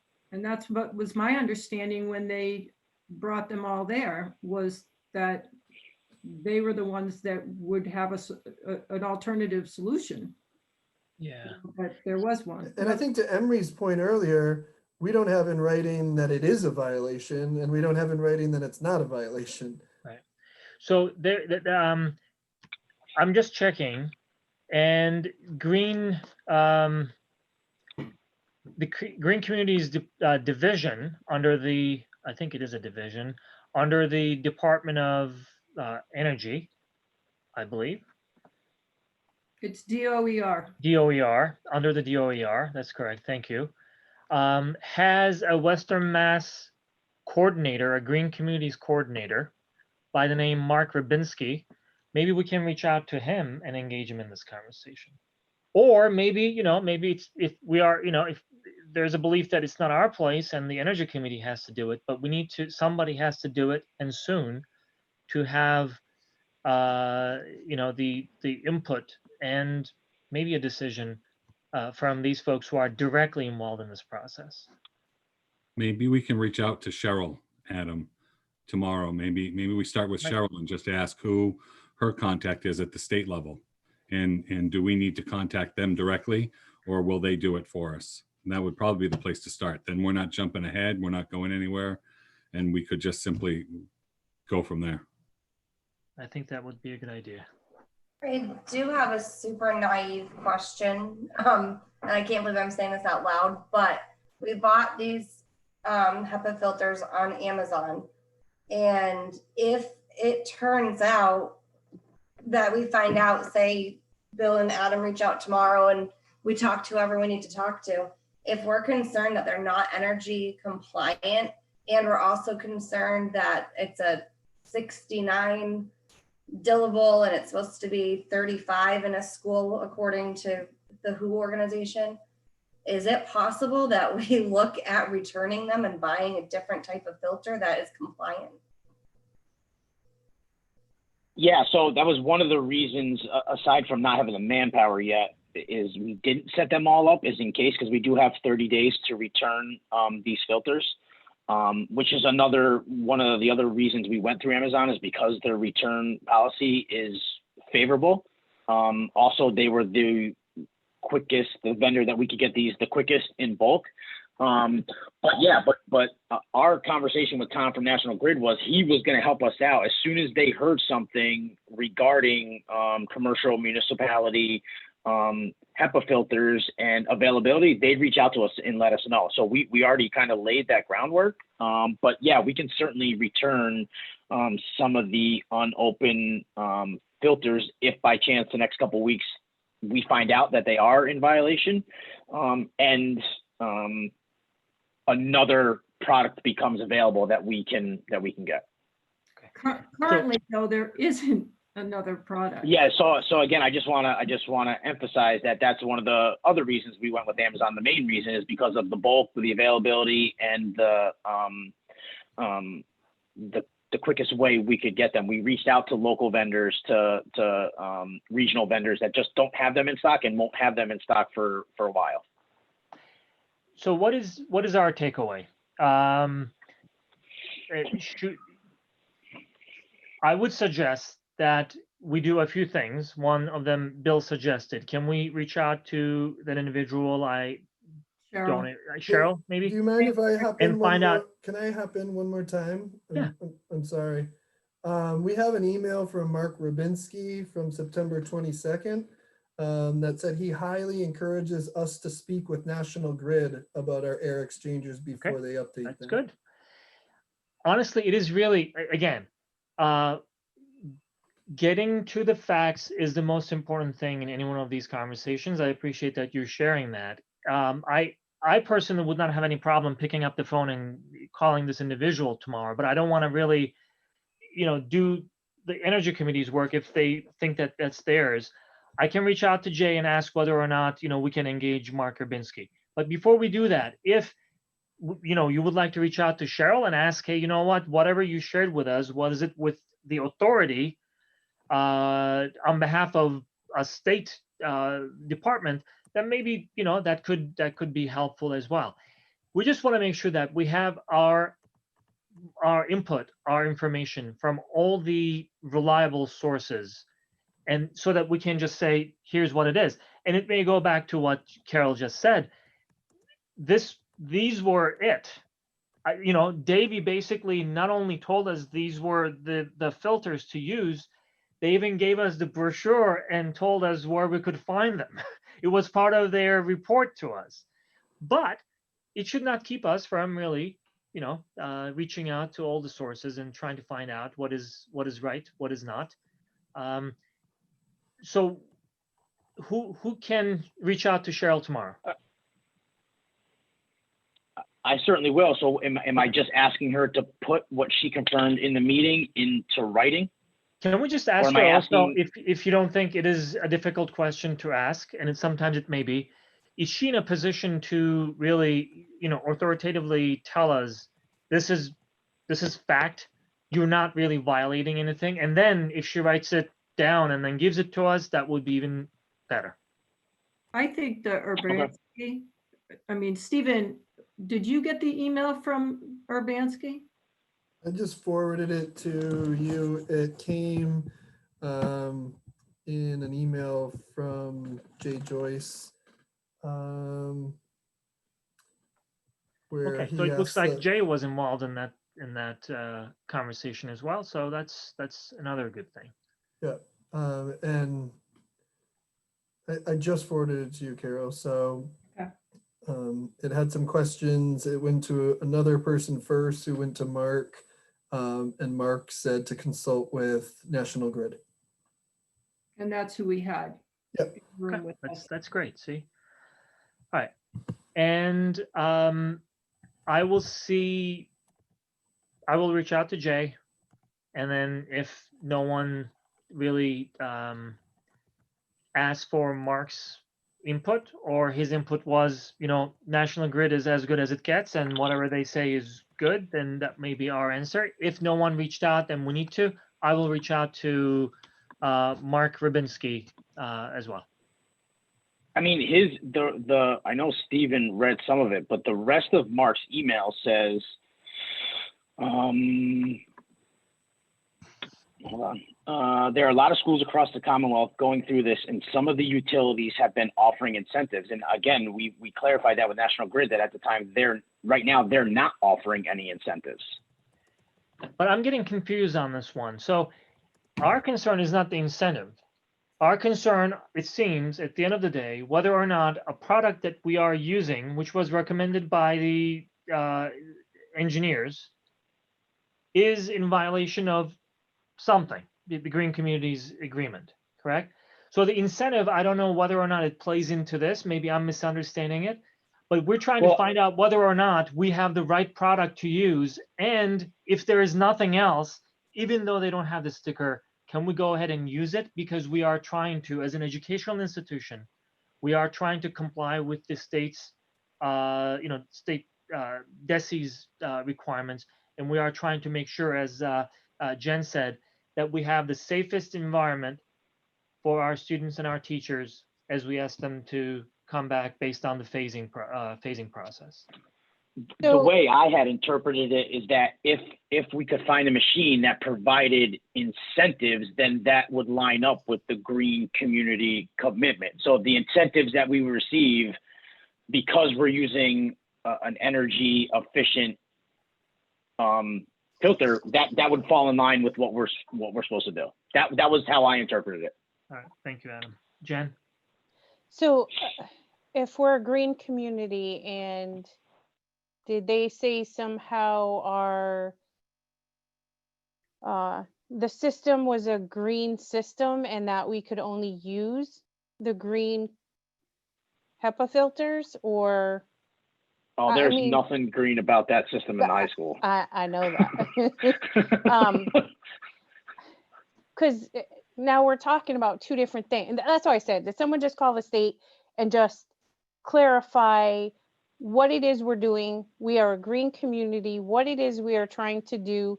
We do not have access to the required HEPA filters. Are we still in violation due to our current I'll send Cheryl an situation? email as soon as the meeting's over. I'll send Cheryl an email and I'll copy everyone on it. So just to clarify one last thing, and I understand we need these filters to get in the building, which is of course priority right now. However, Adam mentioned something about a different type of system earlier. And my other question was just, are there pretend this wasn't a time crunch. Is there a such HEPA filter out there that is industrial to the same size that we purchased that is green? And can we just not get it because they're unavailable, or does it not exist? I'm just. They're not available. Yeah, they're not available. And to be honest with you, we got the one that Davey recommended. That just, that was the one they recommended. We looked for, again, it was available on Amazon, quick turnaround time. We went with it. We didn't do much research because we were under a time crunch, and this was being recommended by the engineer who's done plenty of studies throughout the states and the region, through all of this. So, and again, I just want to keep emphasizing, National Grid is at the forefront of this at the state, and they're telling us that there are no incentives or rebates or anything to do with energy at this time for commercial or municipal buildings. That's coming right from National Grid. And they were included in the meeting because if there was anything that we could use that was better than the one we have, they'd be able to provide that to us. And so Davey is making the recommendations to get it wouldn't matter if it was a HEPA filter or a piece of copy paper folded 27 times or whatever. What their recommendation is what we need to do in order to make the air quality safe based on COVID guidelines right now. So it's not like it's solely based, the recommendation is solely based on what the Board of Health needs us to do in order to meet, I don't know if it's what guidelines, if it's just Granby guidelines or whatever, but we're doing this because the air quality, not air quality, but the air filtration does not meet what it needs to because of COVID, and we want to get the kids back to school. So that's really where the recommendation is based from. It's not based on anything else. It's not like we're trying to do this for an ulterior motive, right? It's solely based on COVID stuff. There is Davey was. there is no air ventilation, fresh air ventilation entering Granby Junior Senior High School unless the windows are open and the doors are open. Our current univents need repair and do not allow fresh air in. So because we don't have that capacity, we needed to figure out another way to circulate the air because we're supposed to get 5 air exchanges per hour in every classroom. Jen, I think both sides of what you said were actually correct in the sense that the engineering firm made that suggestion, but the Board of Health was okay with their suggestion after looking into it and through conversations with the engineering firm itself and understanding what that filter did. The Board of Health said, we're good with this. As a temporary solution, you can do that. But going back to what Stephanie was asking, I think I'm not sure that I'm still understanding whether or not we have the answer to that. I think, Carol, you said there is no such filter that meets the energy saver requirement, right, and does the same thing that that filter would do to be able to meet the COVID-19 related requirements. Is that Emery, correct? can you hear me? Yes. John, So, go ahead. Emery, Yes, John. it's not the filter, it's the motor. It's what the unit draws for power. We're not talking about what the filter does itself. We're talking about the amount of power that the unit uses to run. So this is a HEPA filter. Okay. HEPA filter is fine. They're concerned that it draws so much energy that they're going to see a difference. It's not the wrong filter or wrong size. It's a HEPA filter sucking air through the filter, and it's the motor that is concern of the Energy Committee. So everybody's, not everybody, but it's been said that it's the wrong HEPA filter. No. It's the wrong I shouldn't say wrong motor. It's a motor that doesn't have an Energy Star stamp on it. That is it. And what is the remedy for that, John? There is no remedy. You can go and buy a air conditioner at Home Depot with an Energy Star rating, or one with not. So the one with the Energy Star, of course, it saves you more money at your house. If you have an Energy Star rated house, you get incentives. I have an Energy Star house. It's brand new. We have air conditioners at the high school that are Energy Star and some older that are not. The remedy is it's a manufacturer. It runs at a lesser amperage, which gives you cost and savings. Yeah. So let me ask it a different way. Is there a motor that is out there? Let's start with that would have done the same thing and be Energy Star? Is I that can't. No, I can't give you that. I would have to. I mean, we'd have to research it, see what it does. I mean, just because it has Energy Star doesn't mean it's No, I not understand that. gonna cost a lot. I mean, these are only little quarter horsepower motors. That all it's doing is running a circular fan, and it's making a vacuum and sucking it through a hose. I mean, we're in this school that was brought up that the school's energy has skyrocketed. Well, we have 23 brand new exhaust fans on the roof that run 20 hours a day. So run these little Bill, what did we figure out what the hertz was? I think it was the equivalent to 3 100-watt light bulbs, wasn't So that? they're very, very small motors, but they did not have the Energy Star logo on it. And you can't just go out and buy this Energy Star. It's not readily available. I have units that are brand new at East Meadow that do not have Energy Star because they're just so big.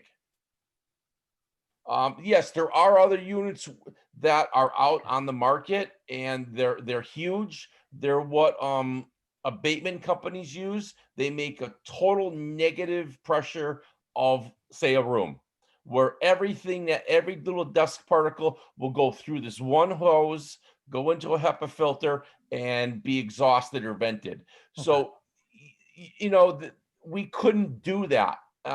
Even in 6 months or a year, we couldn't do that. That's duct work. Like I spent many hours with Davey. All these other schools are using these HEPA filters, and they're working. But as you said, the issue doesn't seem to be, even though we spent the last hour talking about this, is not necessarily the filters. We're okay on the filters, but how much energy the motors are drawing. Correct. Yeah. The filter itself is fine. It's not that. It's the motor that is not the Energy Star.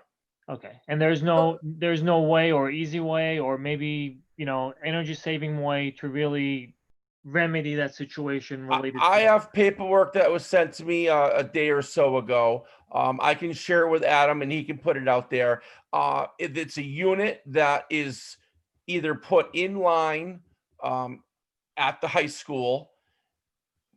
No, let me apologize. Let me step back. We can't use that unit at the high school because we do not have a air ventilation system. I could use these units at East Meadow, but East Meadow is running fine. So at the high school, for the short-term availability, this is what came up. And people in Rhode Island, I guess Davey is saying Rhode Island has made a standard. They're using these type of filters. They have given these filters to other companies and they're working fine. So it's just the energy cost savings is what is the concern. So real quick, what I guess I'm kind of hung up on is it's not the filters or even how they run. What we're kind of in a corner against is if it's true or not, which is what we need to figure out. If it's true that we could potentially be losing our green community, which provides grants and incentives to our town, not just the school, our town, that's where we need to figure out if these HEPA filters are going to work, because we can't risk losing that green community, right? But the HEPA filters are going to work for what we need them. But your question, I can't answer. I'm just saying this is what we were given. And I was at all the meetings that Adam was talking about. We was asked numerous times, are these going to put us into any kind of jeopardy of losing any grants in the future? Every company said no. Okay, and then just to wrap it up, my very last question, I guess I just need a yes or no from, is there a filter out there that does what this one does, that is energy rated? Like, do they make them at all? That's what I guess that's what just. I'm just going to say, I'm No, not gonna I don't answer think that so. until I can look it up, and I'm not going to say yes or no. I'm going to assume there is, but for this exact type of unit or what this unit does, it might be such a small unit that it doesn't need to be. Okay, all right, I'm gonna. Okay. Thank you. Thank you all.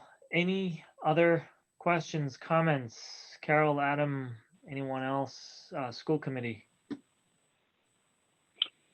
I guess I know I'm going to reach out to the state and whoever else we want to reach out to, but are we moving forward with installing all of these, or how are we moving forward?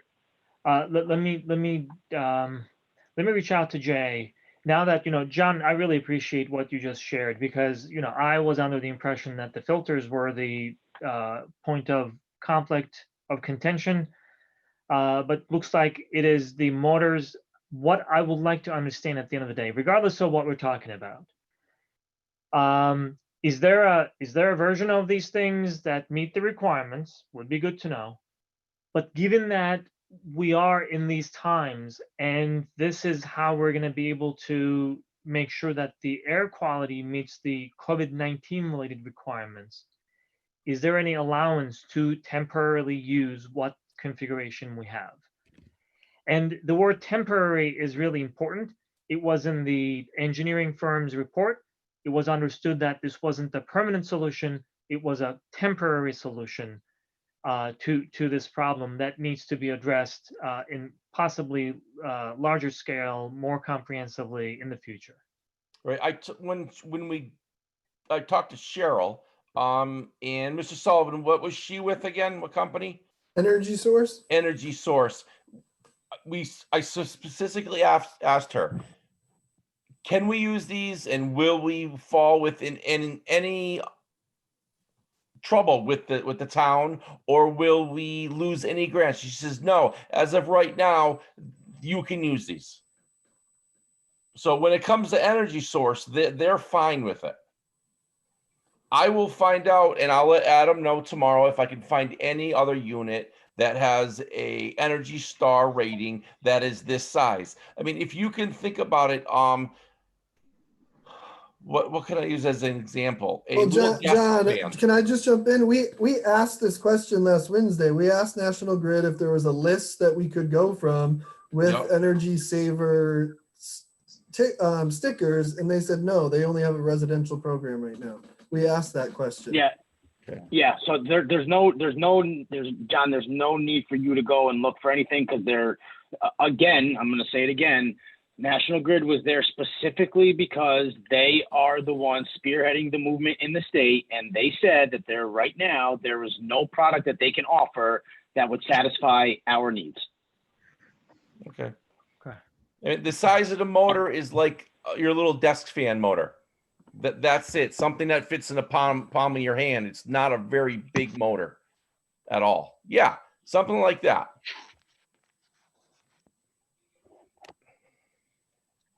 And this one is not Energy Star either, just for the record. All right, anything else? So again, I'm gonna reach out to Cheryl. Okay. From Energy Source. Yes. I'm gonna ask her again, but at least to put it in writing, or if she can't, who can, and I'll provide everyone that information once I get it. Okay, thank you, Adam. So so again, no, I don't. sorry, again, I feel like we were on our way to talk about it. Are we going to install the rest of these HEPA filters in the classrooms? Do not install yet. Okay. So I have a two-part question based on that. So the first part is we need to do the mock-ups, right? Because we need to have Davy Engineering even come to see if it's going to meet. Oh, you all froze. Can anyone hear me? Yes. I can hear you. Yep, we can hear you. We've done the mock-ups. Yeah, Oh, we've done it, and they're not. So we got to be careful what we say. They're not coming to see if they meet. They're just coming to see if they perform properly. And the Board of Health requested that they come back and do tests and all that. They're Right, so. they're and- just and coming that- to do more work. So I apologize, it's semantics to me that they're meeting what the Board of Health has laid out, that the setup is, that's what when I say meets, it's, we know that they meet the guidelines and specifications, but we want to make sure functionality is where it needs to be before we go through and do all this, right? So Correct. Yep. And those we have classrooms mocked up at this point. So we've done those installs and mock-ups. When does Davy come Correct. back to retest and check that functionality? We Thursday. had left it for tentatively for Thursday, so that's the plan right now. Okay, so with that, with Thursday, then they're gonna compile a report or whatever, so maybe the following week or whatever. But we're looking at potentially having students come back on the 19th, right? 7th and 8th graders start coming, or just 7th graders? Somebody starts coming back on the 19th, right? To the high school? That would be our phase 2. So it could be 7 through 12, but it's just a percentage. Just a percentage, and Yeah. it's, right, so, but that puts that date in jeopardy because we can't really open that up until we have like the stamp of approval essentially, right, from the Energy Committee and from the Select Board now, I guess, because they're part of it. Like, what does this all mean? We spent a lot of time talking about the Green Community Act and all of that, and so what are we waiting for? Because it seems like we can't go ahead and do anything, but what is it that we need to be able to go ahead and do you know what I'm trying to say? No, I think that's a don't good know? question, Jen. We are Oh. hearing what we are not supposed to do or what is not working well. We did not hear what we should do and what will work to address the situation. So we need to shift our focus and just get to what will really help us resolve this situation and solve the problem. So But I guess I'm not that's entirely what's sure missing. what it is that we're trying to resolve. Like, is it just the Green Community Act, or is it, I mean, I'm meeting Again, with. if I can hop in, the way that it was left last Wednesday, I think your last question, Jen, would be right. It sounds like it is just a matter of the Green Community Act because according to Jay Joyce last Wednesday, he said basically if the schools get the Board of Health approval, then open.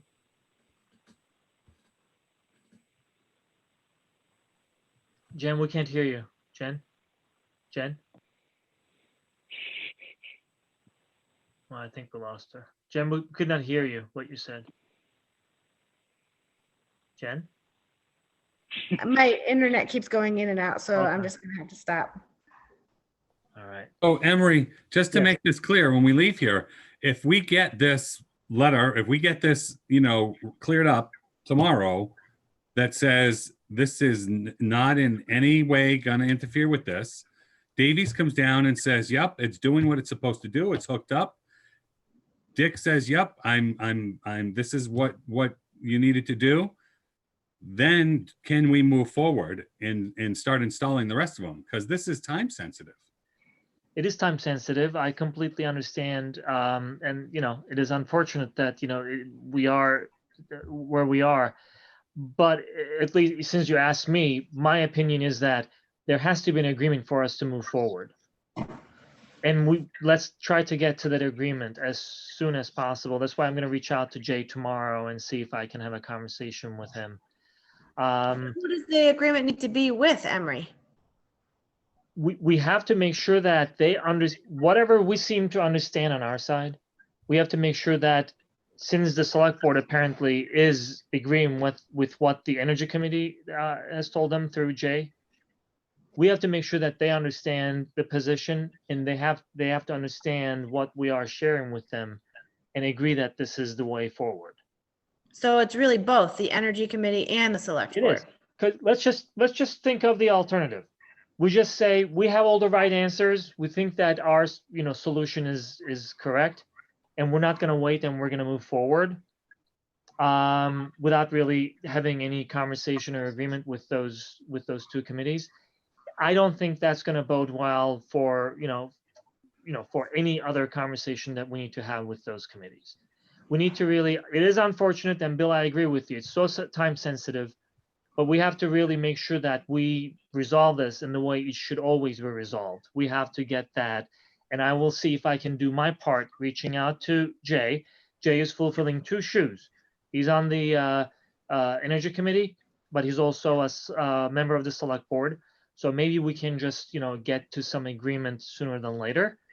But it doesn't really, I cannot really see ourselves moving forward and say, you know what, we have our answer that we need, and we're not going to communicate back with you. I don't want to do that. No one's saying to do that. I was just trying to understand, No, like, I didn't say that you told me to do that. I'm just that's what I'm And saying. Jen Silver's on the Health and Safety Committee. She's part of that committee. Maybe she can be one of And those conduits. she Yeah. is really looking to look into this as well, because we explained to her the documentation we had today, and she was quite interested in following that chain, so I think that's important as well, because I think we just, we have a lot of documentation on our side that's not being looked at. Yeah, and that is unfortunate. I mean, I don't know who said it at the beginning of this conversation, and probably that was the purpose of the chronology that we were trying to, share.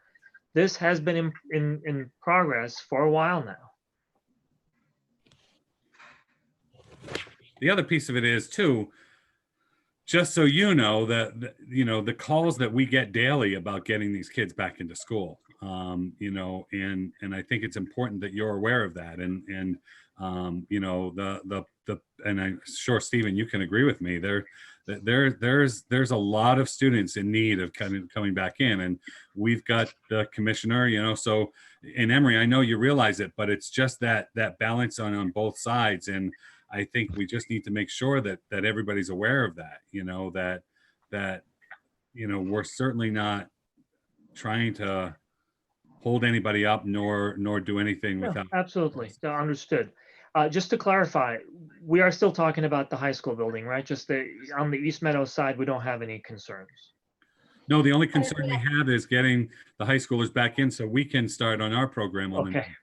because we're right, supposed because to be in the kindergarten. high school kids Yep. that are in there now I hear you. are taking up space, right? It's had an impact on dates coming forward, right? Well, coming forward, it will. Right now, it's been great. Like I said, you know what? Right now, it's really been great. Having everybody in one building, having this happening, right? It's really been nice to all be under it. At one point, it would have been nice if the town had built one pod school, right? With everything the way it was originally, and it really is cool this way. But we just can't move forward. You're right, Jen. That's the big piece. We need that space moving forward. So I do have a question after all of this talk about everything. Are all of the admin and everything, all of the staff, is everybody in East Meadow? Because is it not safe to be in the high school with air the way it is? We can be in the high school as long as it's a single occupancy in any given space.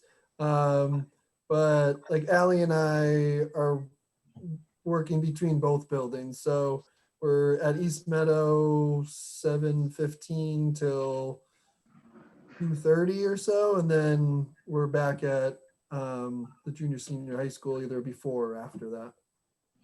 And about how many students total between East Meadow and the high school are back in the building right now? I think it's about 40, Bill. Is that Yeah, right? not even just below 40 probably. Yeah. And we're supposed to start with kindergartners the week of the 19th, and then the whoever was coming back for the high school in phase 2, right? On the week of the 19th. Yep, and some of our high need learners as well. Right, so we can't necessarily say that that's going to happen at this point because we can't bring more students in until this air quality thing is fixed at the high school, right?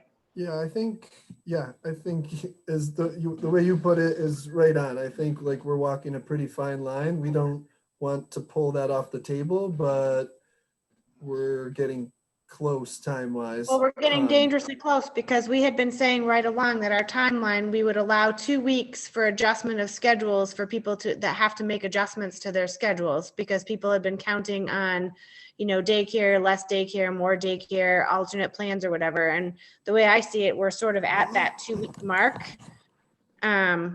14 days from today is the 20th, which is beyond the start date. So when do we need to make the decision, the drop dead timeline to let people know what's happening and if we can go? And I understand there's so many parts that are bigger than us, but when do we have to, because our next meeting is 2 weeks away and 2 weeks away is beyond the date. So do we need to schedule a separate meeting? Do we need to, how does this work? Because it needs to be communicated out. So Jen, I have been regularly communicating updates and letting families know if we're on track. And so after Wednesday's meeting with all of the experts, I felt we were in a really good place.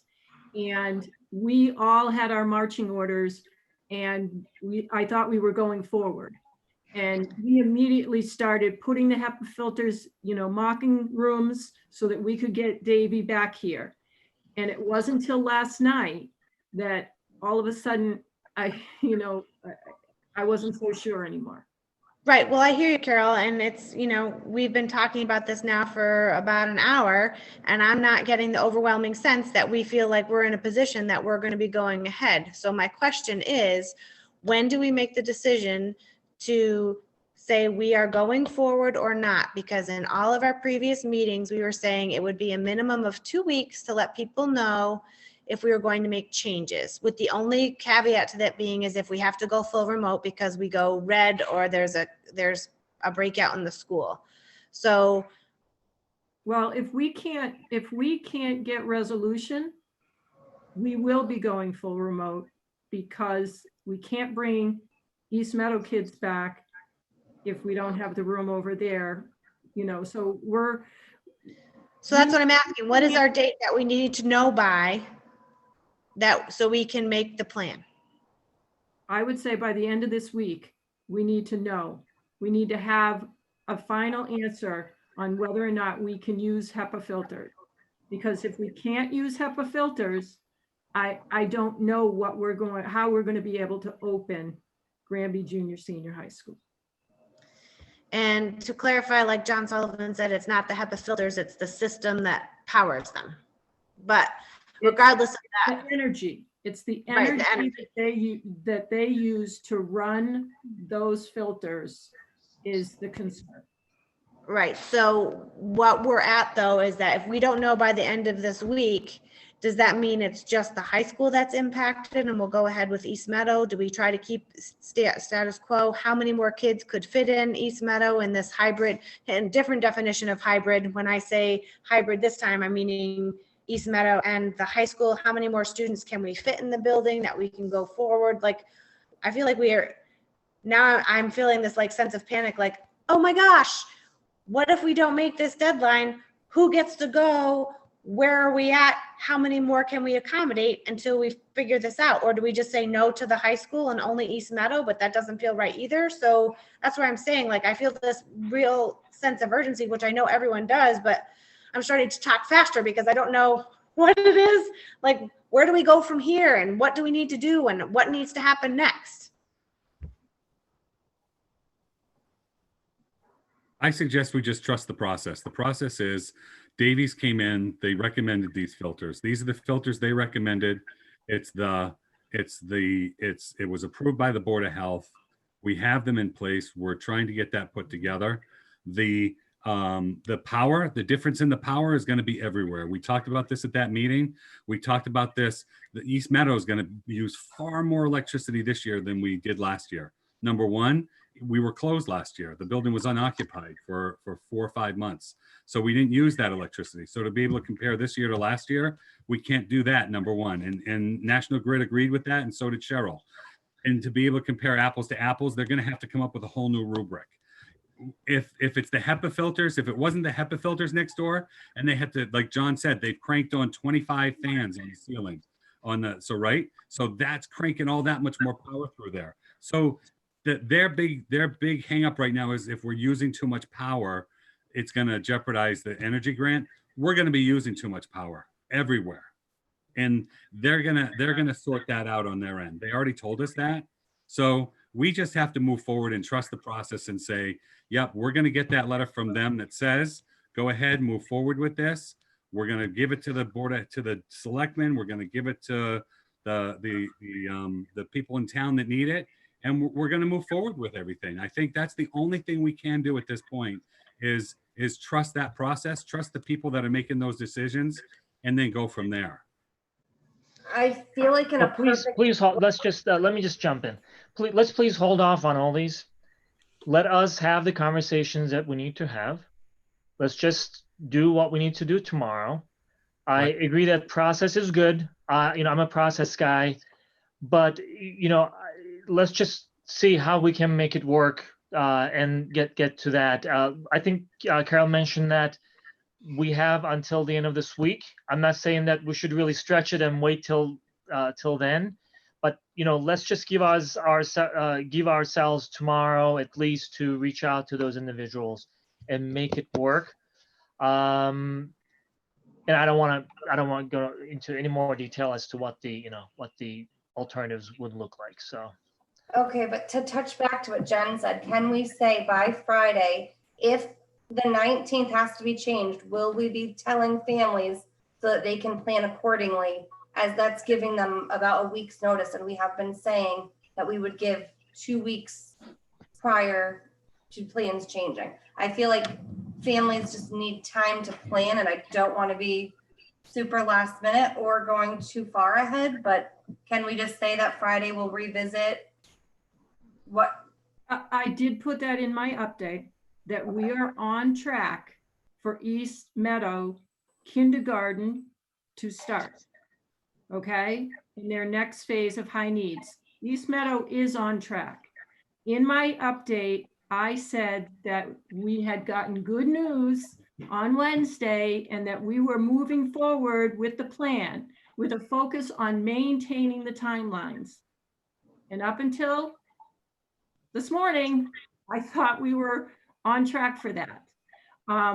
So absolutely by Friday, if we're not going to be able to meet that timeline, I said that I would be in touch with the Granby Junior Senior High School families to keep them posted. Cool. All right. Invigorating conversation. That's good. Anything else as we wrap this up? Okay. Carol, do you have a superintendent's report? You don't. Adam, what do you have for us for your finance report? We didn't meet as a subcommittee this past week. Hopefully, not anybody's fault. I know, Emily, you had some meetings. We were kind of busy, so hopefully this next Thursday we can meet to discuss again FY20. I'm doing the work that I need to do in order to get our end of year report done, but I know we still haven't received the file from the town for me to reconcile still. So, I mean, I'm not sure if you can follow up with Chris again to see what the status of that is. Again, I just want to remind everyone, the reports usually due October 1st. The state has extended it for everybody till October 16th, and then we got a separate extension until October 30th. So I can start doing some of the groundwork, which I have, but I really can't do anything until I have the town's year-end reconciliation so that I can reconcile our accounts to the towns, and then I can move forward with inputting all the information into the end of year report and submitting it for October 30th. Is there anything that the Um, town is expecting from us, is in need from us, from our end? Again, the communication is lacking. I've reached out numerous times on several topics, and I haven't received any. No, I was actually asking emails for you back. to be able So, to close the books. no. Is there anything there's that the no town- information? No. So I the need the information process from the is- town. Okay, so what we need Yep. is for the town to send us. So I Correct. was part of many of those communications. I can reach out to Yeah. Chris again to see what the status is. But at the end of the day, you know, if you are entirely dependent on receiving that information, we can only wait for that information to come in. I think last year the thing was, well, you know, how come we asked for an extension from the state? This year, you know, we understand that some other towns needed that extension as well. The state did it on its own, but there's still a deadline that we need to meet. So I will make sure that it's understood.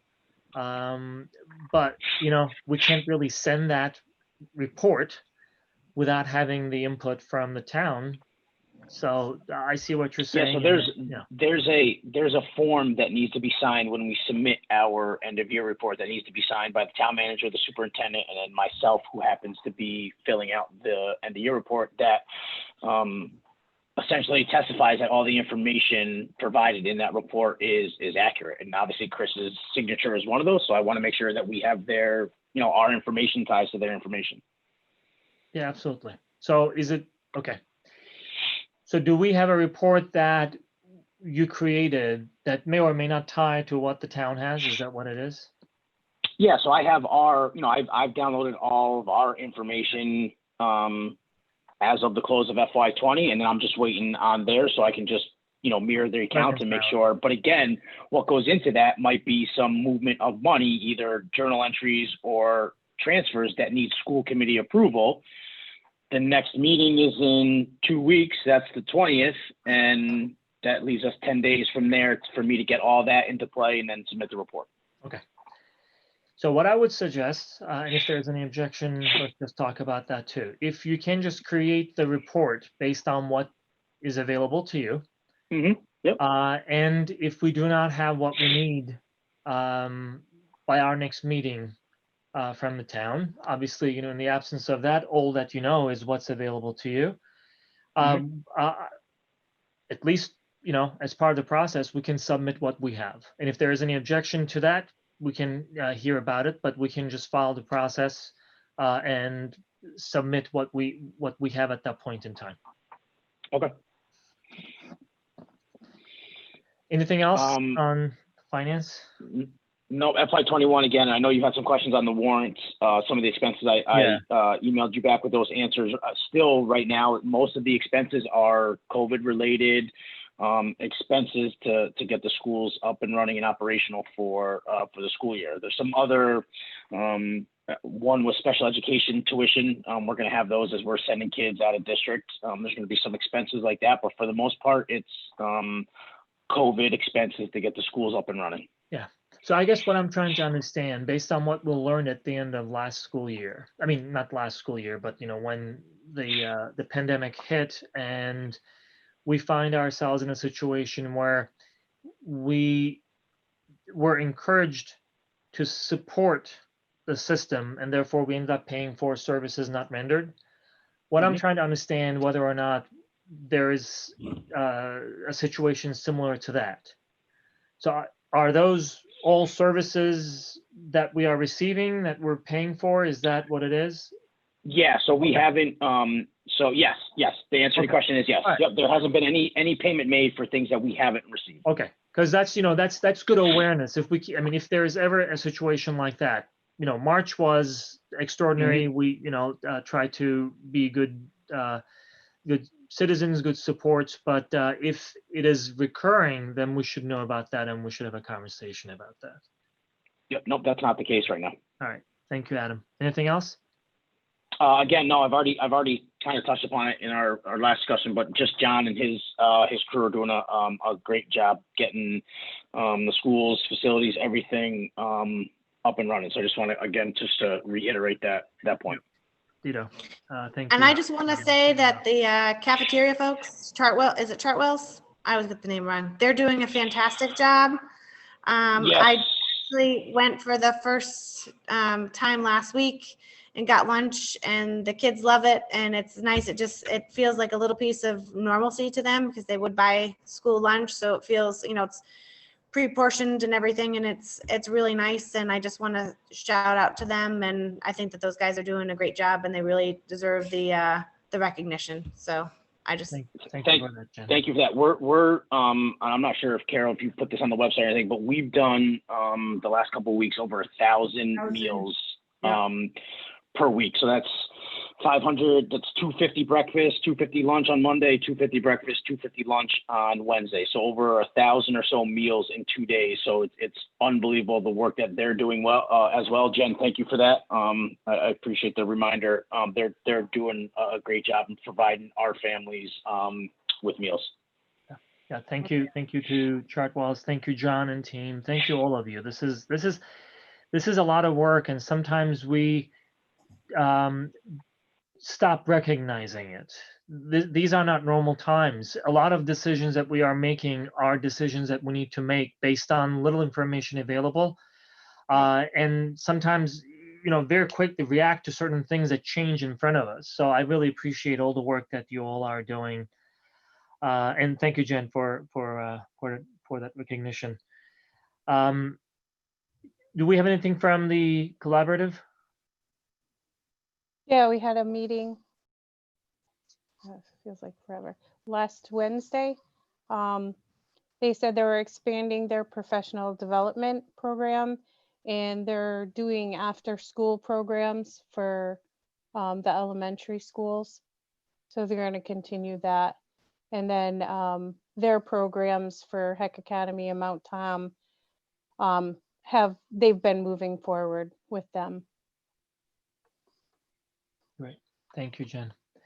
I forgot to ask, was there any other question for Adam or now Jen from the committee?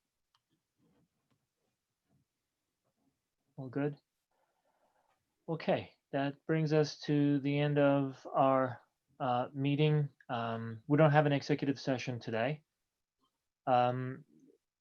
So here's my final few words. This is an interesting time, interesting period, and I appreciate, first of all, as I said, all the great work that everyone is doing. It is stress-inducing, it is frustrating at times, but please know that all the great work that you're doing is much appreciated. I really appreciate all the questions, all the debate discussion that happened this evening, and I look forward to kickstarting that superintendent search next time we meet. Other than that, is there a motion to adjourn?